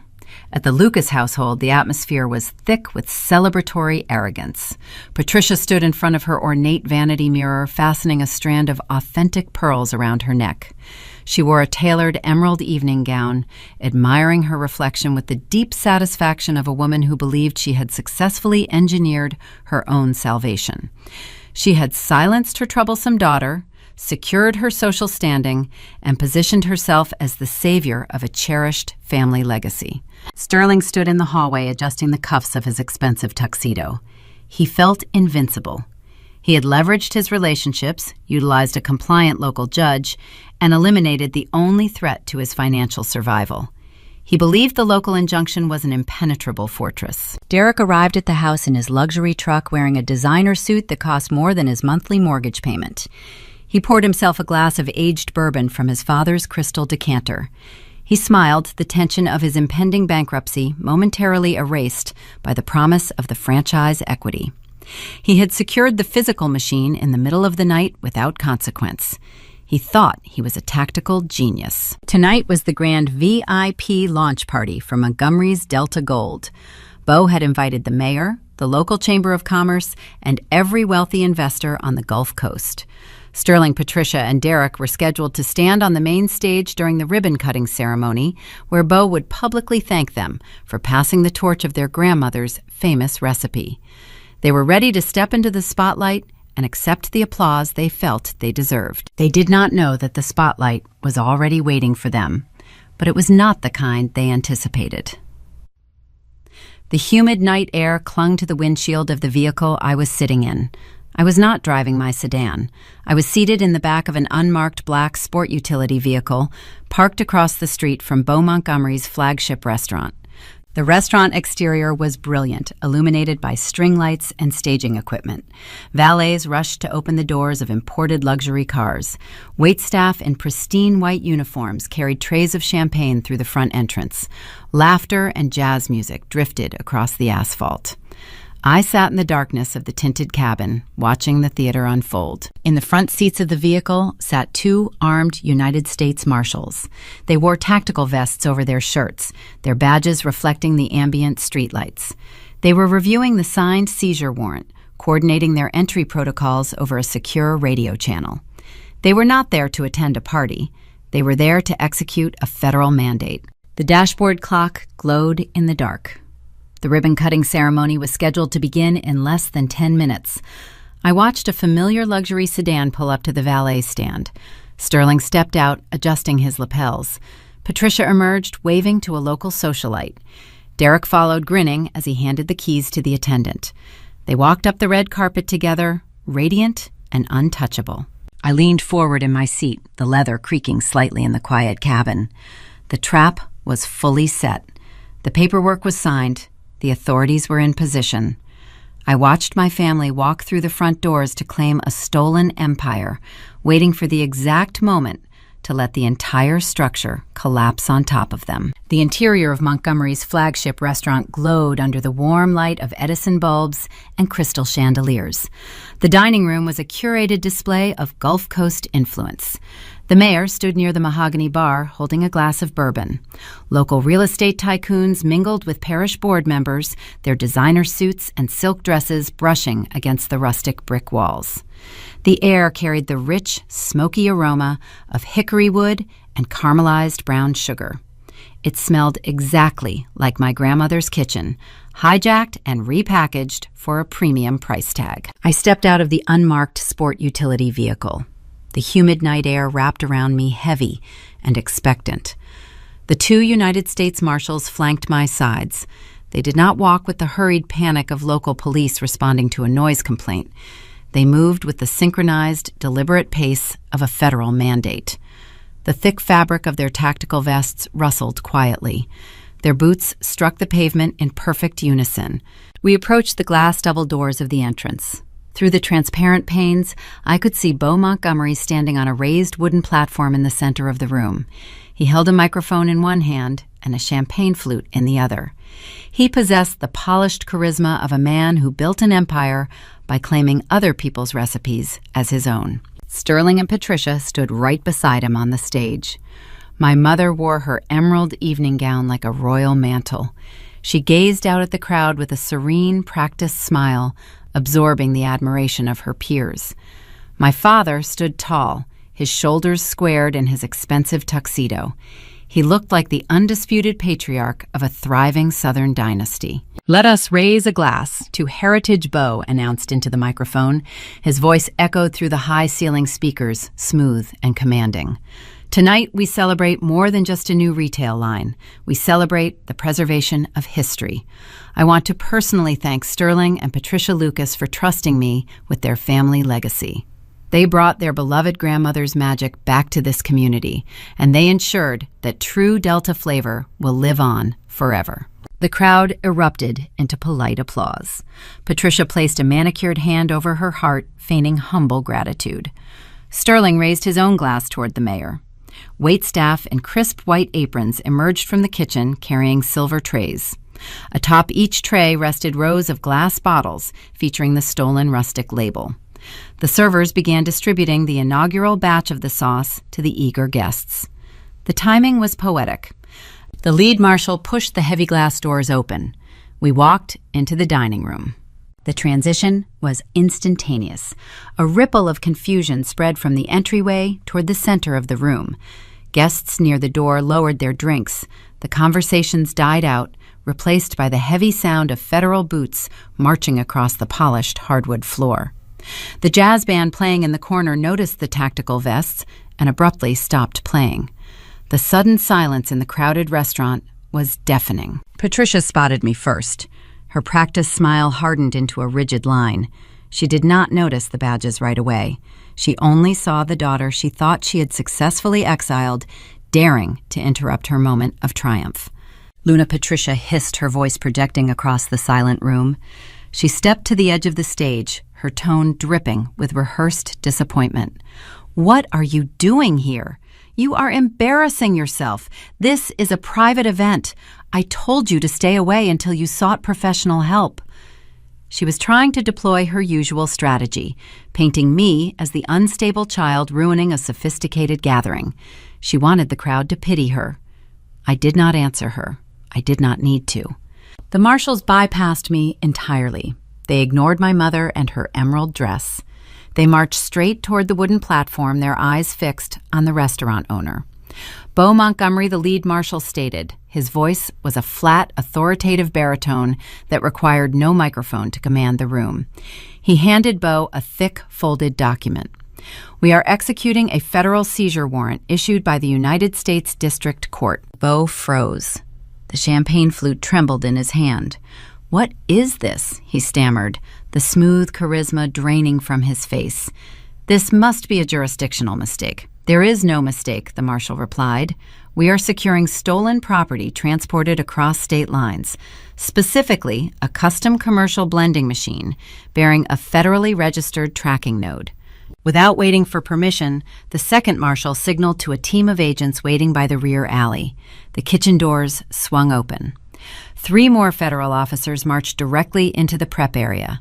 The guests gasped, stepping back to clear a path. Through the swinging doors, the entire party could see the gleaming stainless steel blending machine sitting near the loading dock, still bearing the distinct scuff marks from my grandmother's barn. "The machine is verified." An agent called out from the kitchen. Bo looked at the equipment, then looked at the warrant in his trembling hand. He read the charges listed on the paper. Wire fraud, federal intellectual property theft, interstate conspiracy. The realization hit him with the force of a freight train. He was a local businessman who thought he was immune to consequences, suddenly facing decades in a federal penitentiary. When cornered, corrupt men do not protect their allies. They protect themselves. Bo dropped the microphone. It hit the wooden stage with a loud electronic screech that made several guests cover their ears. He turned sharply toward my father. "You told me the title was clear," Bo shouted, his voice cracking with panic. He pointed an accusatory finger directly at Sterling. "You said you owned the estate. You said the granddaughter was a non-factor." Sterling took a step back, his face turning the color of ash. "Keep your voice down, Bo," he muttered, glancing nervously at the mayor and the country club members watching the spectacle. "We can fix this quietly." Quietly, Bo yelled his fear, overriding any sense of decorum. "Federal agents are in my kitchen, Sterling. I am not taking the fall for your desperate financial ruin. You brought me the recipe. You broke into that barn to get the machine. You orchestrated the forged medical records with that local doctor to secure the 20% equity stake. You orchestrated the entire fraud." The confession echoed off the brick walls. The silent crowd absorbed every single word. The carefully constructed facade of the Lucas family shattered into 1,000 irreparable pieces in real time. The elite socialites, the parish board members, the local politicians, they all heard Bo outline the premeditated theft and the bribery.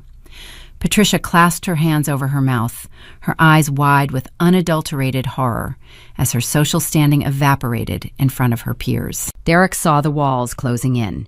He stood near the edge of the stage, sweating profusely in his designer suit.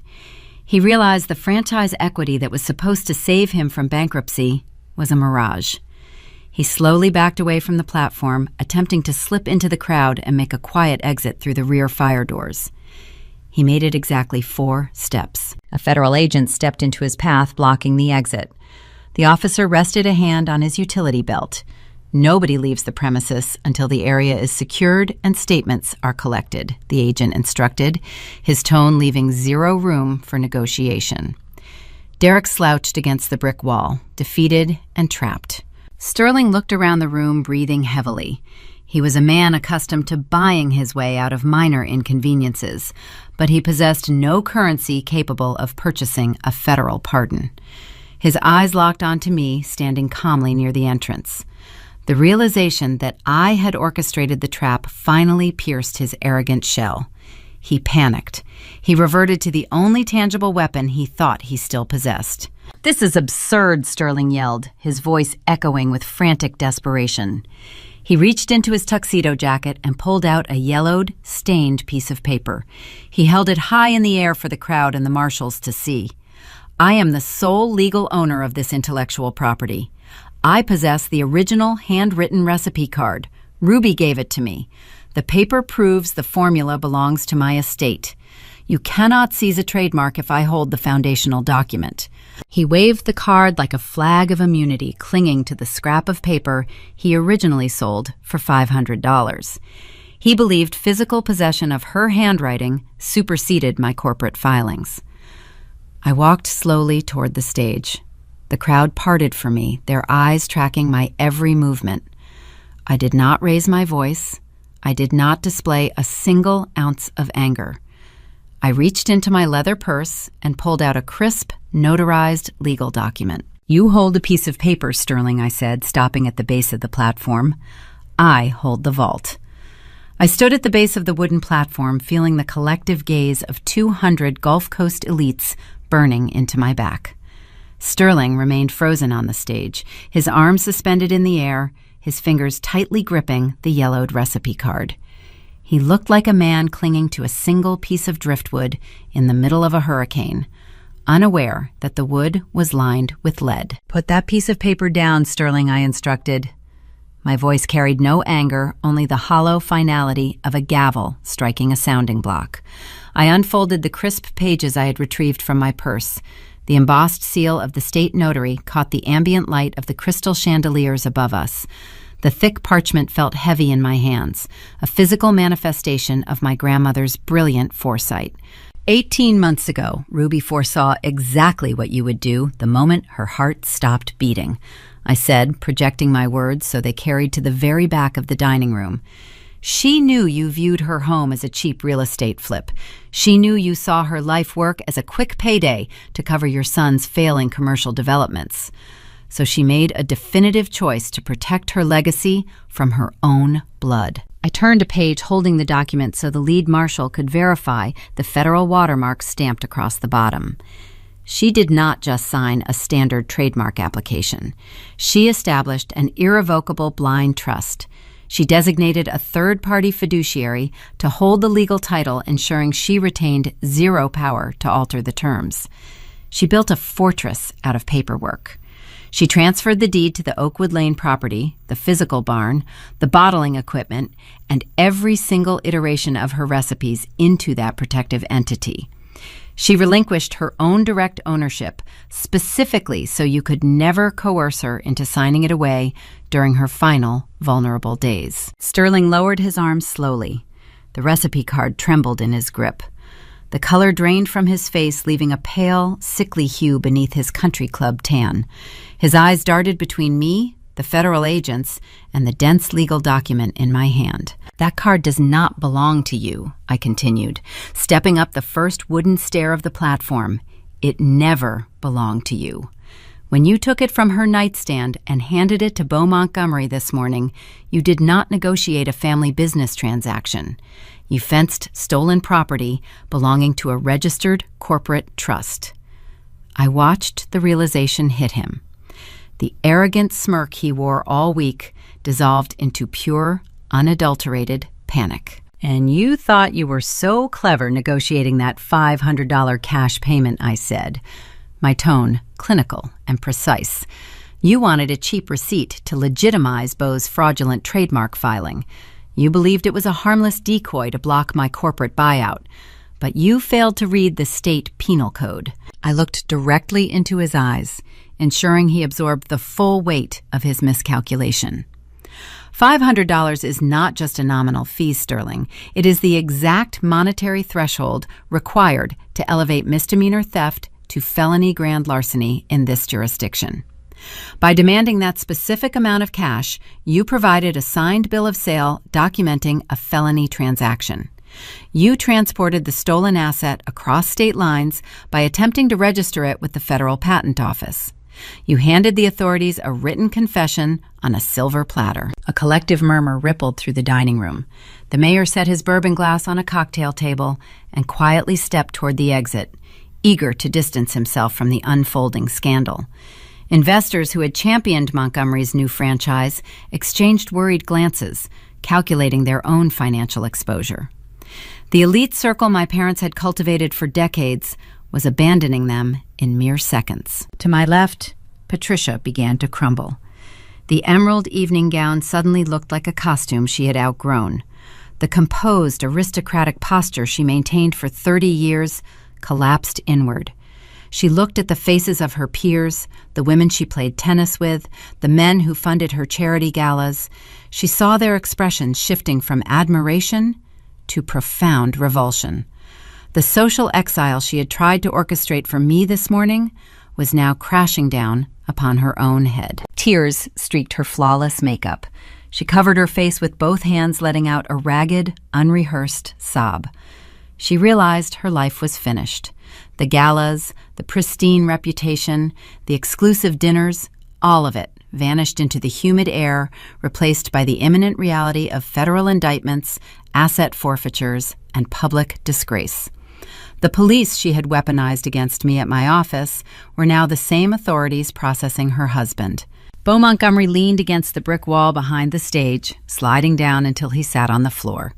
His flagship launch party was a crime scene. His investors were fleeing. His reputation as a culinary pioneer was exposed as a fraudulent scheme built on the exploitation of an elderly woman.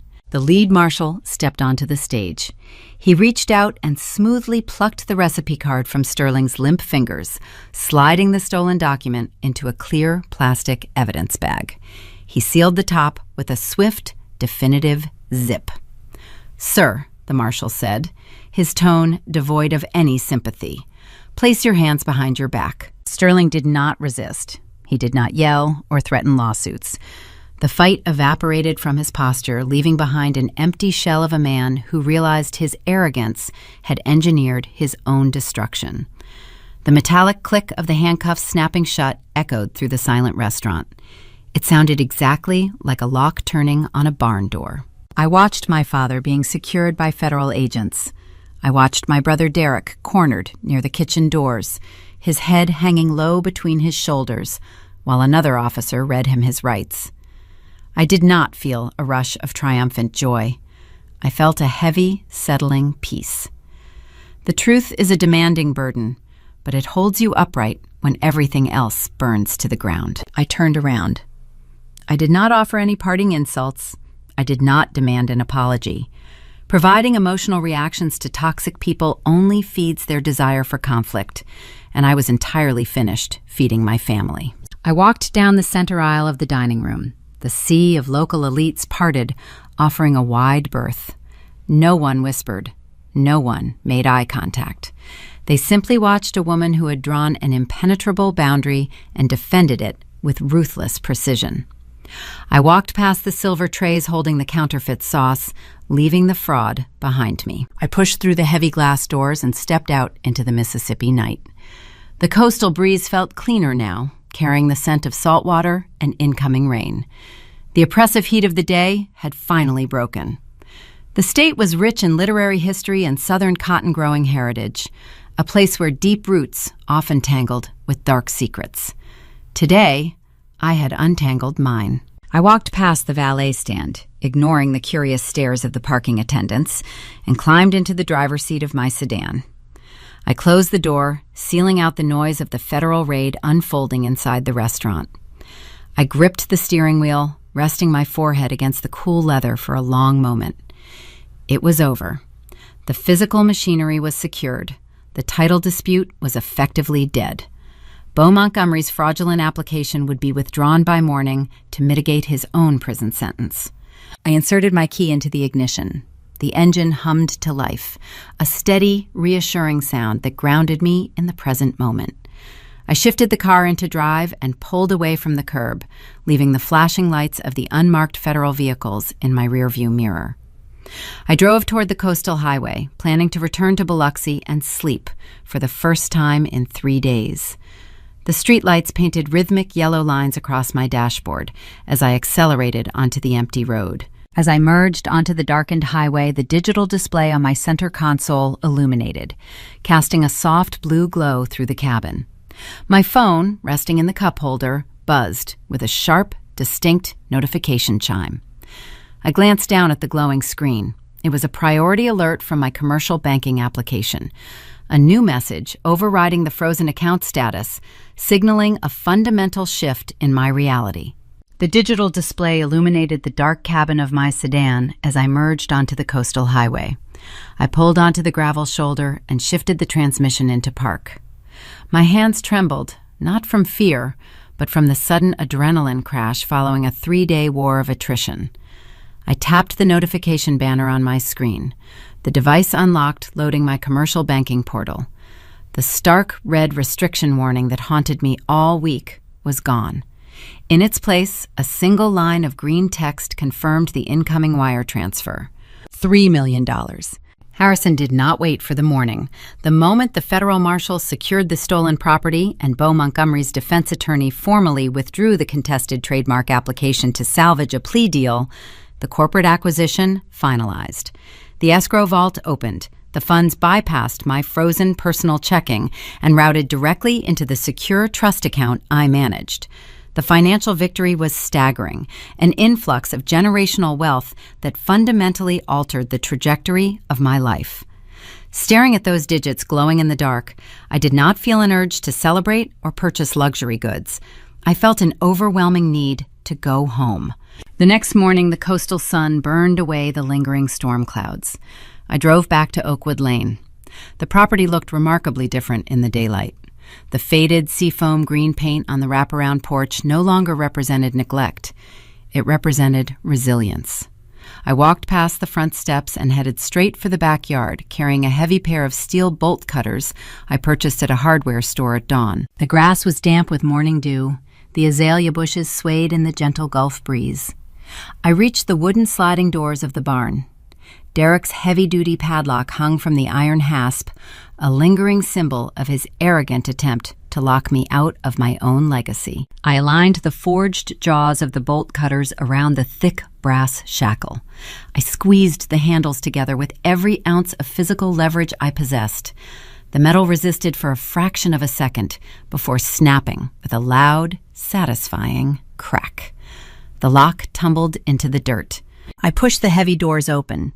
The interior smelled of aged wood lingering hickory smoke and settling dust. The center of the room felt hollow where the commercial blending machine used to sit, but the structural bones of the pilot plant remained intact. The stainless steel prep table stood waiting. The small corner office desk was empty, but the space belonged to me again. I was no longer a junior brand strategist fighting for recognition at an agency that suspended me over a fabricated phone call. As a primary condition of the acquisition terms, the corporate buyers retained me as the national director of the brand. This barn would never become a forgotten relic. I planned to wire high-speed internet, install a drafting table, and transform the rustic structure into my operational headquarters. I would manage the national retail rollout from the exact room where Ruby perfected the recipe. As I began sweeping the concrete floor to clear away the debris Derek left behind, the sound of tires crunching on gravel interrupted the quiet morning. I stepped out of the barn, shielding my eyes from the harsh glare of the sun. Maya parked her sleek crossover vehicle near the damaged garden beds. She stepped out, wearing crisp, tailored slacks and a silk blouse, looking immaculate despite the chaos unfolding around our relatives. She did not look like a woman whose husband spent the night in a federal holding cell. She looked like a woman who had just amputated a gangrenous limb and was finally breathing clean air. She walked toward me, carrying a thick manila folder tucked beneath her arm. We did not hug. Our alliance was built on tactical respect, avoiding performative affection. "I brought coffee," Maya said, holding up a cardboard carrier with 2 steaming cups. "And I brought the final ledger." We walked over to the wraparound porch and sat on the wooden steps. I took a sip of the dark roast. It was bitter and grounding. Maya opened her folder and laid it on the space between us. It did not contain recipes or trademark disputes. It contained a finalized petition for dissolution of marriage. "I filed it at the courthouse the second the clerk's office opened this morning," Maya explained, tracing the edge of the paper with her manicured fingernail. "I secured full physical custody of the children. Furthermore, because I documented Derek's illicit financial maneuvers prior to the federal raid, my attorneys successfully severed my clean assets from his toxic liabilities. When the federal prosecutors levy their financial penalties and seize his commercial properties to pay for the fraud, my household accounts remain untouchable." She had outmaneuvered a narcissist by using his own hubris against him. She protected her children while Derek prioritized a desperate grab for unearned franchise equity. He called me from the detention center at midnight. Maya continued looking out at the swaying willow trees. He begged me to post his bail. He promised he would change his behavior. He claimed this was all a terrible misunderstanding orchestrated by Sterling. He tried to blame your father for the entire conspiracy. "What did you say to him?" I asked. "I told him I changed the locks on the house, and I hung up the phone." Maya took a slow sip of her coffee. The relief radiating from her posture was palpable. For 5 years, she endured the condescending whispers of a family that deemed her unworthy of their pedigree. Today, she held the deed to her own freedom, while the men who mocked her faced federal indictments. We sat in silence for a long time, watching the morning light filter through the Spanish moss hanging from the oak branches. The events of the past week forced me to reevaluate the foundational concepts of loyalty. I spent my entire childhood believing family was defined by shared genetics and obligatory holiday dinners. I thought blood was an unbreakable bond, requiring endless forgiveness regardless of how toxic the behavior became. I was wrong. Family is not the people who exploit your grief to facilitate a real estate flip. Family is not a mother who calls your employer to orchestrate a vindictive smear campaign. Family is the person who sits in a diner at midnight and hands you the evidence required to save your life. It is the network of chosen allies who stand beside you when the facade crumbles. Maya and I shared no blood, but sitting on that porch, sharing coffee over the wreckage of the Caldwell dynasty, she was the only sister I would ever acknowledge. The morning transitioned into a sweltering afternoon. Maya packed her folder, offered me a rare, genuine smile, and drove back to town to begin her new life. I returned to the barn, drafting a list of renovations required to turn the space into a functional executive office. The capital, resting in the trust account, meant I could hire the best contractors on the Gulf Coast. I could restore the main house, repair the sagging roof, and rebuild the damaged garden beds. The property was safe, the brand was secure, the threat was neutralized. I carried a load of discarded wood planks out of the barn, intending to stack them near the trash bins. As I rounded the corner of the house, my ears caught the distinct hum of an approaching engine. It was not the heavy rumble of a delivery truck, nor the sleek purr of Maya's crossover. I dropped the wood planks onto the grass. I wiped the dust from my hands onto my jeans and walked toward the front yard. A 10-year-old luxury sedan slowly turned into the dirt driveway. The vehicle was immaculately maintained, washed and waxed to project an aura of wealth, despite its rapidly depreciating value. I recognized the silver grille and the custom license plate immediately. It was the car my parents used for local errands, the vehicle they parked out of sight at the country club in favor of newer, leased models. The tires crunched to a halt near the front steps. The engine idled for a moment before clicking off. The driver's side door opened. Patricia stepped out into the crushing humidity. She was not wearing an elegant evening gown. She wore a simple, faded blouse paired with dark slacks. Her posture lacked its usual aristocratic rigidity. Her shoulders slumped forward, stripping away the intimidating presence she relied upon to control every room she entered. For the first time in my entire life, my mother looked incredibly small, and she was completely alone. Patricia stepped onto the gravel driveway. Her beige cashmere sweater, usually immaculate and perfectly styled, hung unevenly off one shoulder. The fabric bore deep creases, suggesting she had slept in her clothes, or perhaps had not slept at all. Her makeup, always a flawless armor designed for charity luncheons and society galas, was severely compromised. Dark smudges lined her under eyes, contrasting with her pale skin. Her perfectly coiffed hair looked flat, defeated by the humid coastal air and the undeniable reality of a federal raid. I stood on the porch watching the woman who spent my entire childhood dictating the terms of my worth. She walked toward me with a slow, hesitant gait. This was a person who thrived on entering rooms with commanding authority, expecting everyone else to adjust to her presence. Now she navigated the dirt path like a trespasser, unsure of the perimeter. She stopped at the base of the wooden steps. I did not invite her up. I did not offer a glass of water. We occupied a space far beyond polite Southern hospitality. I waited for her to speak first. I waited to see if the destruction of her husband and her son, the public humiliation at the restaurant, or the exposure of their calculated theft would prompt a single sentence of accountability. I wondered if she might apologize for calling my human resources department to stage a mental breakdown. I thought perhaps she might express regret for posting a public narrative branding me a greedy thief to our entire community. I gave her the silent opportunity to acknowledge the pain she actively engineered over the past week. She looked up at me, gripping the strap of her leather handbag. Her eyes darted toward the repaired barn doors, then back to my face. "Luna," she said, her voice carrying a brittle, reedy quality. "We need your help." Accountability was never on the menu. The smear campaign, the lockouts, the psychological warfare, those were merely discarded strategies that failed to yield the desired result. To Patricia, acknowledging them meant admitting defeat. She simply stepped over the wreckage and pivoted to the next angle. I remained silent, letting the quiet coastal wind fill the space between us. Sterling and Derek are sitting in a federal holding facility in Jackson. Patricia continued, her words tumbling out with frantic urgency. The magistrate set their bail hearings this morning. The judge requires $150,000 each to release them pending trial. She paused, expecting a reaction. I kept my face perfectly neutral. I knew the mechanics of federal criminal procedure.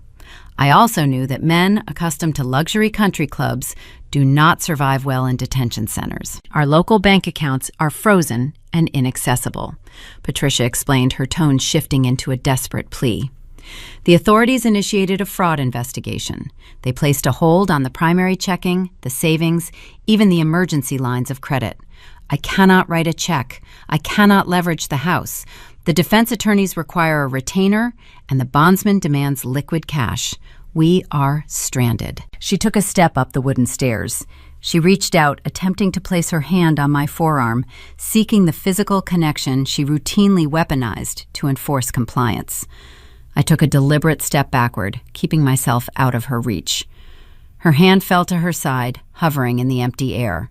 "You have the corporate payout," Patricia said, shifting her strategy when the physical touch failed. "Everyone saw the acquisition clear. We know the distributor transferred the funds. You are sitting on a fortune. while your father and your brother sleep on concrete floors. I looked at the woman who raised me. The audacity required to demand a financial rescue from the exact person you tried to destroy just hours prior was breathtaking. It was a masterclass in entitlement. "You have more than enough to share," Patricia insisted, her voice trembling with manufactured emotion. The tears began to well in her eyes, a familiar performance I had witnessed 1,000 times. She pressed her hands to her chest. "Ruby would never want this. Your grandmother believed in unity. She would want her family to stick together during a crisis. She would tell you to put the past behind us and secure your father's freedom." The invocation of my grandmother's name felt like a physical blow, but I refused to let it land. Patricia did not care about what Ruby wanted when she printed an eviction notice on the day of the funeral. She did not care about unity when she stood on a stage and took credit for a stolen recipe. She only cared about Ruby's memory when it served as a convenient tool for extortion. Years ago, this tactic would have worked. The guilt would have suffocated me. I would have written the check to keep the peace, believing my compliance might finally earn their respect. But the events of the past week burned that illusion to ash. I saw the unvarnished truth. The peace they offered was merely a temporary ceasefire until they needed to extract something else. "You do not get to speak for her," I said. My voice was low, carrying the calm certainty of a reinforced boundary. "You lost the right to invoke her name the moment you put a price tag on her life." Patricia stared at me, the tears pausing in her eyes. "But we are your blood, Luna. You owe us." I reached into the front pocket of my jeans. My fingers brushed against the smooth paper I had carried with me since the morning of the funeral. I pulled the plain white envelope out into the harsh daylight. It was slightly creased from resting in my pocket during the drive to Jackson, the federal raid, and the long night that followed. I held the envelope out toward her. Patricia's eyes widened. The desperation on her face instantly morphed into eager anticipation. She saw the white paper and assumed her emotional manipulation had successfully breached my defenses. She believed I was handing her a certified bank draft. She thought the tears and the guilt trip had unlocked the $3 million escrow. She reached out with trembling hands and snatched the envelope from my grasp. She tore the sealed flap open. Her manicured fingers reached inside, expecting to pull out a cashier check capable of securing 2 federal bail bonds and a high-powered defense attorney. Instead, she pulled out cash. Patricia looked down at her hands. The coastal breeze caught the edges of the paper currency. She was holding 5 crisp $100 bills, the exact same currency Sterling had left on the Butcher Block Island inside the kitchen. The same bills they paraded around as proof of their brilliant negotiation with Bo Montgomery. She stared at the $500, her mind struggling to process the insult. She looked up at me, her mouth opening and closing as the realization dawned on her. This was not a rescue. This was a reflection of her own mirror. "What is this?"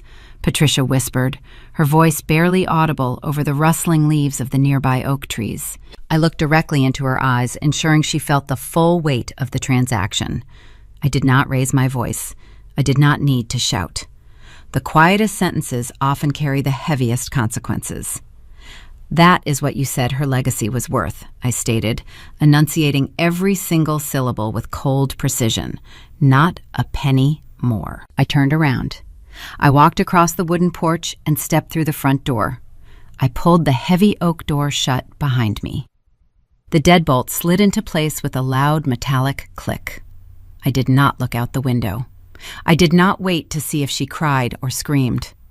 I left her standing alone on the gravel driveway, holding the exact amount of money she traded her family to acquire. The rhythmic clatter of glass bottles filled the cavernous production floor, a mechanical symphony that echoed off the high steel ceilings. 6 months had passed since I locked the front door of the Gulf Coast house and left my mother standing on the gravel driveway. I stood on the elevated metal walkway of a commercial packing facility in Chicago, watching a river of amber liquid flow through pristine stainless steel machinery. The scent of hickory smoke and molasses permeated the frigid northern air. It was a geographical impossibility that felt like a localized miracle.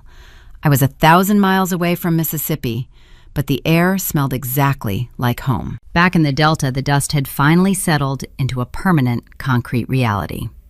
The federal justice system moves with a slow, grinding inevitability that no country club membership can outrun. Sterling and Derek were currently confined to a minimum security detention center, awaiting their formal sentencing hearings. Their high-priced defense attorneys realized the federal seizure warrant and the wire fraud evidence were insurmountable.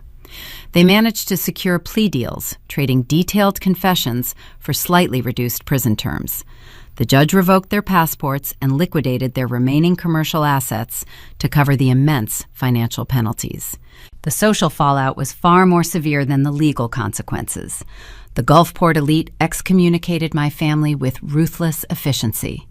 Patricia moved into a small rented condominium in a neighboring parish, entirely cut off from the charity galas and tennis tournaments she once ruled. She spent her days in isolation, a queen banished from a kingdom built on sand. Bo Montgomery avoided jail time by turning state evidence against my father during the preliminary hearings. However, his public image suffered fatal damage. The local community refused to support a man caught stealing from a widow. His flagship restaurant sat empty for weeks before he hastily changed the name and rebranded as a generic steakhouse, erasing any mention of Southern heritage from his marketing materials. Below me on the factory floor, the automated conveyor belt carried thousands of sealed jars toward the labeling station. I walked down the metal stairs, the sound of my boots ringing over the factory hum. Harrison stood near the quality control checkpoint, wearing a tailored suit and holding a finished bottle up to the fluorescent lights. He examined the seal and nodded his approval. The corporate executives did not treat me like a subordinate. The dynamic shifted entirely the moment the $3 million escrow cleared. They recognized the leverage I held and respected the boundaries I established. I retained total creative authority over the brand narrative. I reviewed every marketing campaign, approved every distributor, and dictated the exact quality standards for the ingredients. When I spoke during board meetings, the room went quiet. It was a stark contrast to the holiday dinners where my opinions were dismissed before I even finished a sentence. I walked over to the line and looked at the label adhered to the glass. I refused to let the corporate design team use cartoonish Southern caricatures or cheap marketing gimmicks. The packaging displayed a beautiful, hand-drawn illustration of Ruby sitting on her front porch. Her eyes were sharp, her posture strong, and her smile knowing. It was a testament to authenticity, a daily reminder of the woman who built this empire with her own 2 hands. I picked up a bottle from the end of the line. The glass felt warm against my palm, fresh from the sterilization process. Reaching this specific milestone required navigating a gauntlet I never anticipated. The legal threats, the corrupt local judges, the federal injunctions, those were merely procedural hurdles. I knew how to read contracts. I knew how to deploy lawyers. I understood the mechanics of corporate warfare. The true darkness of the journey did not stem from the courtroom battles. The genuine heartbreak originated from a much deeper, far more intimate source. It was the chilling realization that the people assigned by birth to protect me were the exact individuals conspiring to sell me out. Sterling and Patricia did not view me as a daughter. They viewed me as a resource to be managed, a quiet obstacle to be moved whenever my presence inconvenienced their financial ambitions. They assumed my silence meant compliance. They mistook my patience for weakness.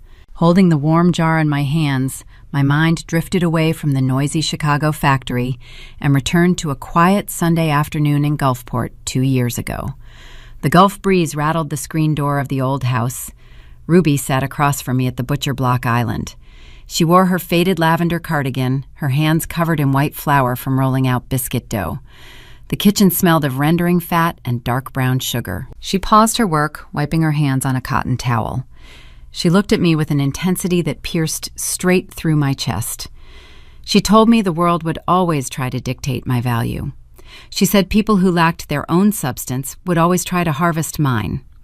She pointed a flour-dusted finger at me and made me promise right then, over a bowl of raw dough, that I would never hand over my worth for free just to make someone else feel comfortable. She knew the storm was coming. She saw the greed festering in her own son. She spent her final lucid months teaching me how to build a shelter out of legal documents and unyielding boundaries. I traced the outline of her illustrated face on the label. I kept my promise to her. I did not just save a recipe from being hawked for $500. I rescued a legacy from the jaws of entitlement. The Caldwell dynasty shattered because it was built on borrowed money, social manipulation, and stolen labor. My empire was standing strong because it rested on a foundation of undeniable truth and ironclad legal architecture. I placed the bottle back into the cardboard shipping case. The factory manager signaled the forklift driver, and the first official pallet of Ruby's Delta Gold lifted into the air, destined for retail grocery shelves across the country. I felt a profound sense of closure wash over the lingering anxiety that had plagued me for months. The ghost of the eviction notice, the heavy padlock on the barn, the flashing blue lights of the police cruisers in my office parking lot, they all faded into the background.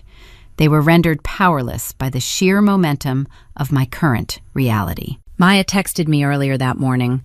Her divorce was finalized. She purchased a new home in a quiet neighborhood far away from the toxic influence of my family. She was expanding her accounting firm and taking her children on a vacation to the coast. We survived the wreckage and emerged with our dignity intact. We proved that walking away from a burning building is not an act of betrayal, but an act of basic survival. I walked away from the assembly line and stepped into the quiet executive office overlooking the production floor. The soundproof glass muted the mechanical clatter below. I sat behind the large oak desk, opening my laptop to review the national distribution schedule. The launch strategy was flawless. The regional buyers were securing prime shelf space. The financial projections exceeded our initial estimates by 20%. But before I approved the final logistics, I paused. I looked at my reflection in the dark screen of my computer. The journey from a dismissed branding strategist to a national corporate director required a brutal recalibration of my entire worldview. I had to learn how to sever ties with the people who shared my last name.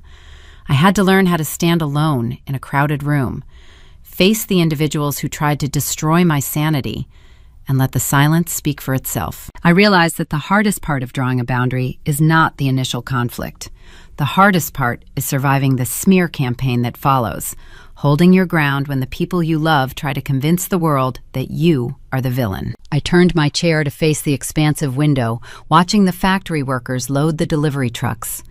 I thought about the women out there right now, sitting in their own kitchens, dealing with relatives who demand everything and offer nothing in return. I thought about the daughters, told to stay quiet, the sisters told to sacrifice their futures to save reckless brothers, the granddaughters forced to watch their heritage auctioned off to the highest bidder. I leaned forward, resting my hands on the solid oak desk. I had one final thing left to say. I sit at the heavy oak desk and look at the sleek glass bottle resting on the polished wood. The label catches the afternoon light pouring through the Chicago office window. I trace the outline of Ruby's illustrated face with my index finger. The journey from that sweltering kitchen in Gulfport to this corporate suite required more than just legal strategy. It required a fundamental dismantling of everything I was taught about loyalty. Growing up in the coastal South, you are taught that blood is an inescapable contract. You are instructed to keep the family secrets buried under polite smiles and covered dishes. You learn early on that maintaining the visual aesthetic of a happy family is far more important than addressing the rot festering underneath the floorboards. If you are listening to this right now, I want to talk directly to you. I want to talk to the women who clear the dinner plates while the men in their family discuss business. I want to talk to the daughters who are labeled difficult the moment they ask a question about an inheritance. I want to talk to the sisters who are expected to shrink their own lives so their brothers can occupy more space. We are raised to be the peacekeepers. Society conditions us to absorb the discomfort of our relatives to maintain the illusion of a happy home.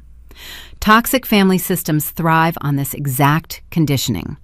People like Sterling and Patricia rely on the assumption that you will prioritize their public image over your own survival. They bank on your silence. They bet their entire financial future on the belief that the quiet daughter will simply roll over and surrender when the pressure mounts. They assume you will fold because you always have. They believe the fear of social exile will keep you compliant. They underestimate the quiet daughter. They always do. They see silence and they interpret it as weakness. They do not realize that silence is often a workspace.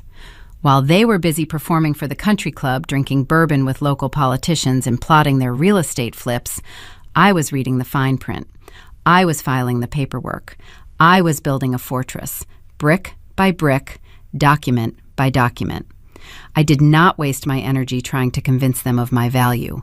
I spent my energy securing my assets. Financial abuse within families rarely looks like a masked robbery. It looks like an eviction notice printed on the morning of a funeral. It looks like a brother tossing a set of keys in the air outside a padlocked barn. It looks like a mother weeping to a human resources department to sabotage your career. They wrap their theft in the language of concern. They tell you that you are too emotional to handle the business.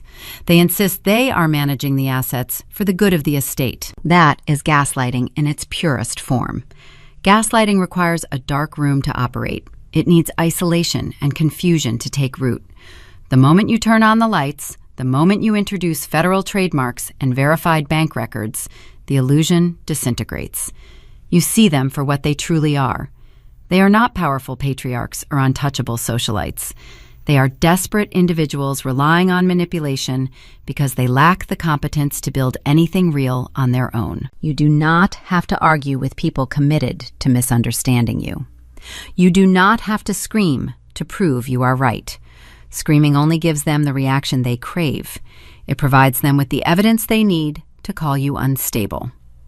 The most devastating response to a toxic family member is a quiet, legally binding boundary. Paperwork does not care about guilt trips.